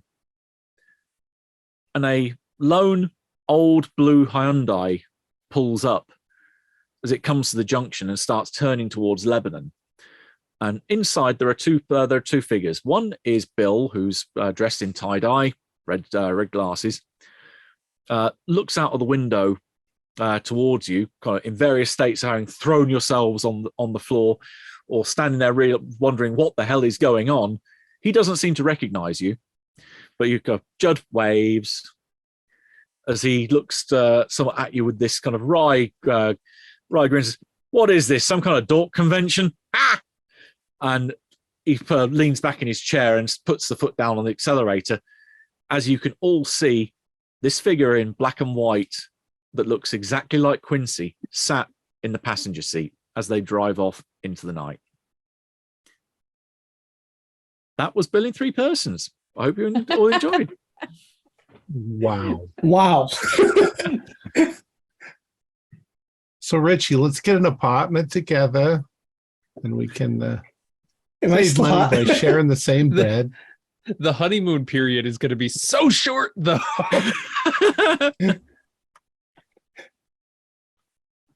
Okay, so you got to tell us. Yeah, like First what's of all, going on? why did Richie suddenly become? Right. There's a couple of things to go into here. Number one, this we can potentially have as a setup for future Unknown Armies scenarios, because Bill in Three Persons is designed as the introductory adventure into the setting. Okay. So I can go into some bits of what was going on, but other bits I might want to keep a secret from what's happening in case you want to play these characters again and take the story a bit further. Yeah, There is yeah. one of the published scenarios is a kind of follow on to this in a way. So the reason why Richie and also Marty having your charm skill doubled is that when I was preparing out the characters for this, I left it all in your hands as the players and said, just give me a reason why you're out on the road at 2 a.m. And Tom and Alex messaged me basically saying, hey, look, we've basically gone out eating fast food and we're hitting the town. For those of you that are familiar with Unknown Armies would see that as a great opportunity to have them eat a special order at Mac Attacks. So yeah, having gone to McDonald's and eaten a burger that was imbued with a particular special something, they rolled on the D100 chart in break today. Marty got his charm skill double for 24 hours, and Richie became unnaturally sexually magnetized to everyone around him for the next 24 hours as well. Ah, damn it. You know, they're always spooging in your food at McDonald's. We should have learned by now. You could have I rolled never worse. got to use my charm. So Yeah, if you roll particularly badly on that table, it could be anywhere up to spontaneous combustion somewhere in the next 33 minutes. So it can go significantly worse for you. no, I would like to reuse these characters. This is fun. I mean, it's not like it's going to be a while because we've never had any other interruptions on Fridays with our Black Madonna game. I liked your comment in setting up the character, whether your Dungeons and Cults game has been postponed yet again, so we're going to go hit the road and get some fast food. Yeah. But any other questions that people want to potentially me answer? Well, given that I'm going to break up with Quincy now that I know he's got an evil twin, and I saw the way he looked at Richie. Oh, were you two a That's couple? not that Richie good. is tearing us apart. Yeah, we're Richie. a secret couple. He's got a wife at home. I am a high schooler. Oh, gorgeous high schooler. Stranger Things. Dude, I've seen you naked in the showers at school. Oh, back in gym class. Yeah. Hey, it wouldn't be the worst age gap. Remember, you had a late 30s, early 40s guy. I'm trying not to remember, Matt. So what happened? I mean, we did not solve the third Hyundai problem, and that's why, although we got back to our lives more or less, there's still an evil Bill and now an evil Yancey that's joined him in the universe. So what's that about? Right. 5 years ago, Bill was out on this road. I alluded to it when I mentioned about when you met Bill number 2, that he said that he'd had a car crash, that his car went off the road outside Lebanon as he was leaving town. Yeah, he had that crash at this exact same crossroads where you are now. 1 Bill entered, 3 Bills left. He became split in time and space. So 2 copies of him and the original went off in different directions of that crossroads because he was just leaving town. He just wanted to get the hell out and didn't care where he was going. So 1 went north, 1 went east, and 1 went southwest. And that's why they ended up in the different directions that they did. And they all led pretty poor lives. They got involved in petty crime. They tried to make ends meet. But one of them, the first one you met, was just an out-and-out criminal.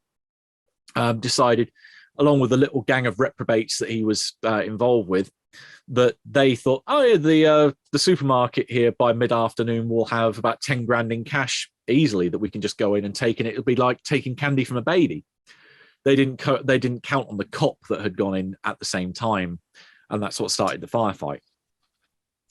Number 2, Bill had a bit of a history of self-harming, and he met an epideromancer that basically told him, this is how you can turn this stuff into real shit.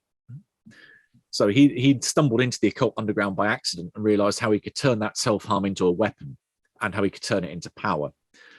And it was indeed that the rest about his daughter being kidnapped, and that it was his daughter. He didn't tell you the fact that his ex had actually taken out a restraining order against him, and likewise the kid. That technically he couldn't go anywhere near the kid or hit. Kind of figured that, yeah, yeah, because he was a very unstable individual. And number 3, we'll leave his little background potentially secret because, say, he's still out there along with Evil Quincy. But yeah, he was. You might work out that he maybe was a different type of magician. That maybe he was, walking a different path, shall we say? But then there was that figure of the sheriff. Who was he? Maybe he might turn up again. I have some questions, but I'll leave them for afterwards. Let's go ahead and close up. Our players included David Gasaway, Alex Sun, Holly Buto, Chase Kapner, Nathan Decker, and myself with Matthew Sanderson as our game master. We have a Discord server where you can chat with other members. You can set up private games. You can learn the finer arts of gameplay and game mastering. We provide audio-only versions of our shows free for you to download from Podbean or iTunes. If you'd like to help support our show, please visit our Patreon account. Just $1 or $2 a month helps us a lot. Like, share, and subscribe to our channel, and punch the bell icon for updates on our latest shows. And leave us some comments. We enjoy reading them and answering any questions you might have. This is Tom Rayleigh, together with all the members of our gaming club, inviting you to journey with us once again into the darkness for another adventure into the occulted realms of magic and conspiracies and the Unknown Armies role-playing game. Until next time, good luck and good gaming.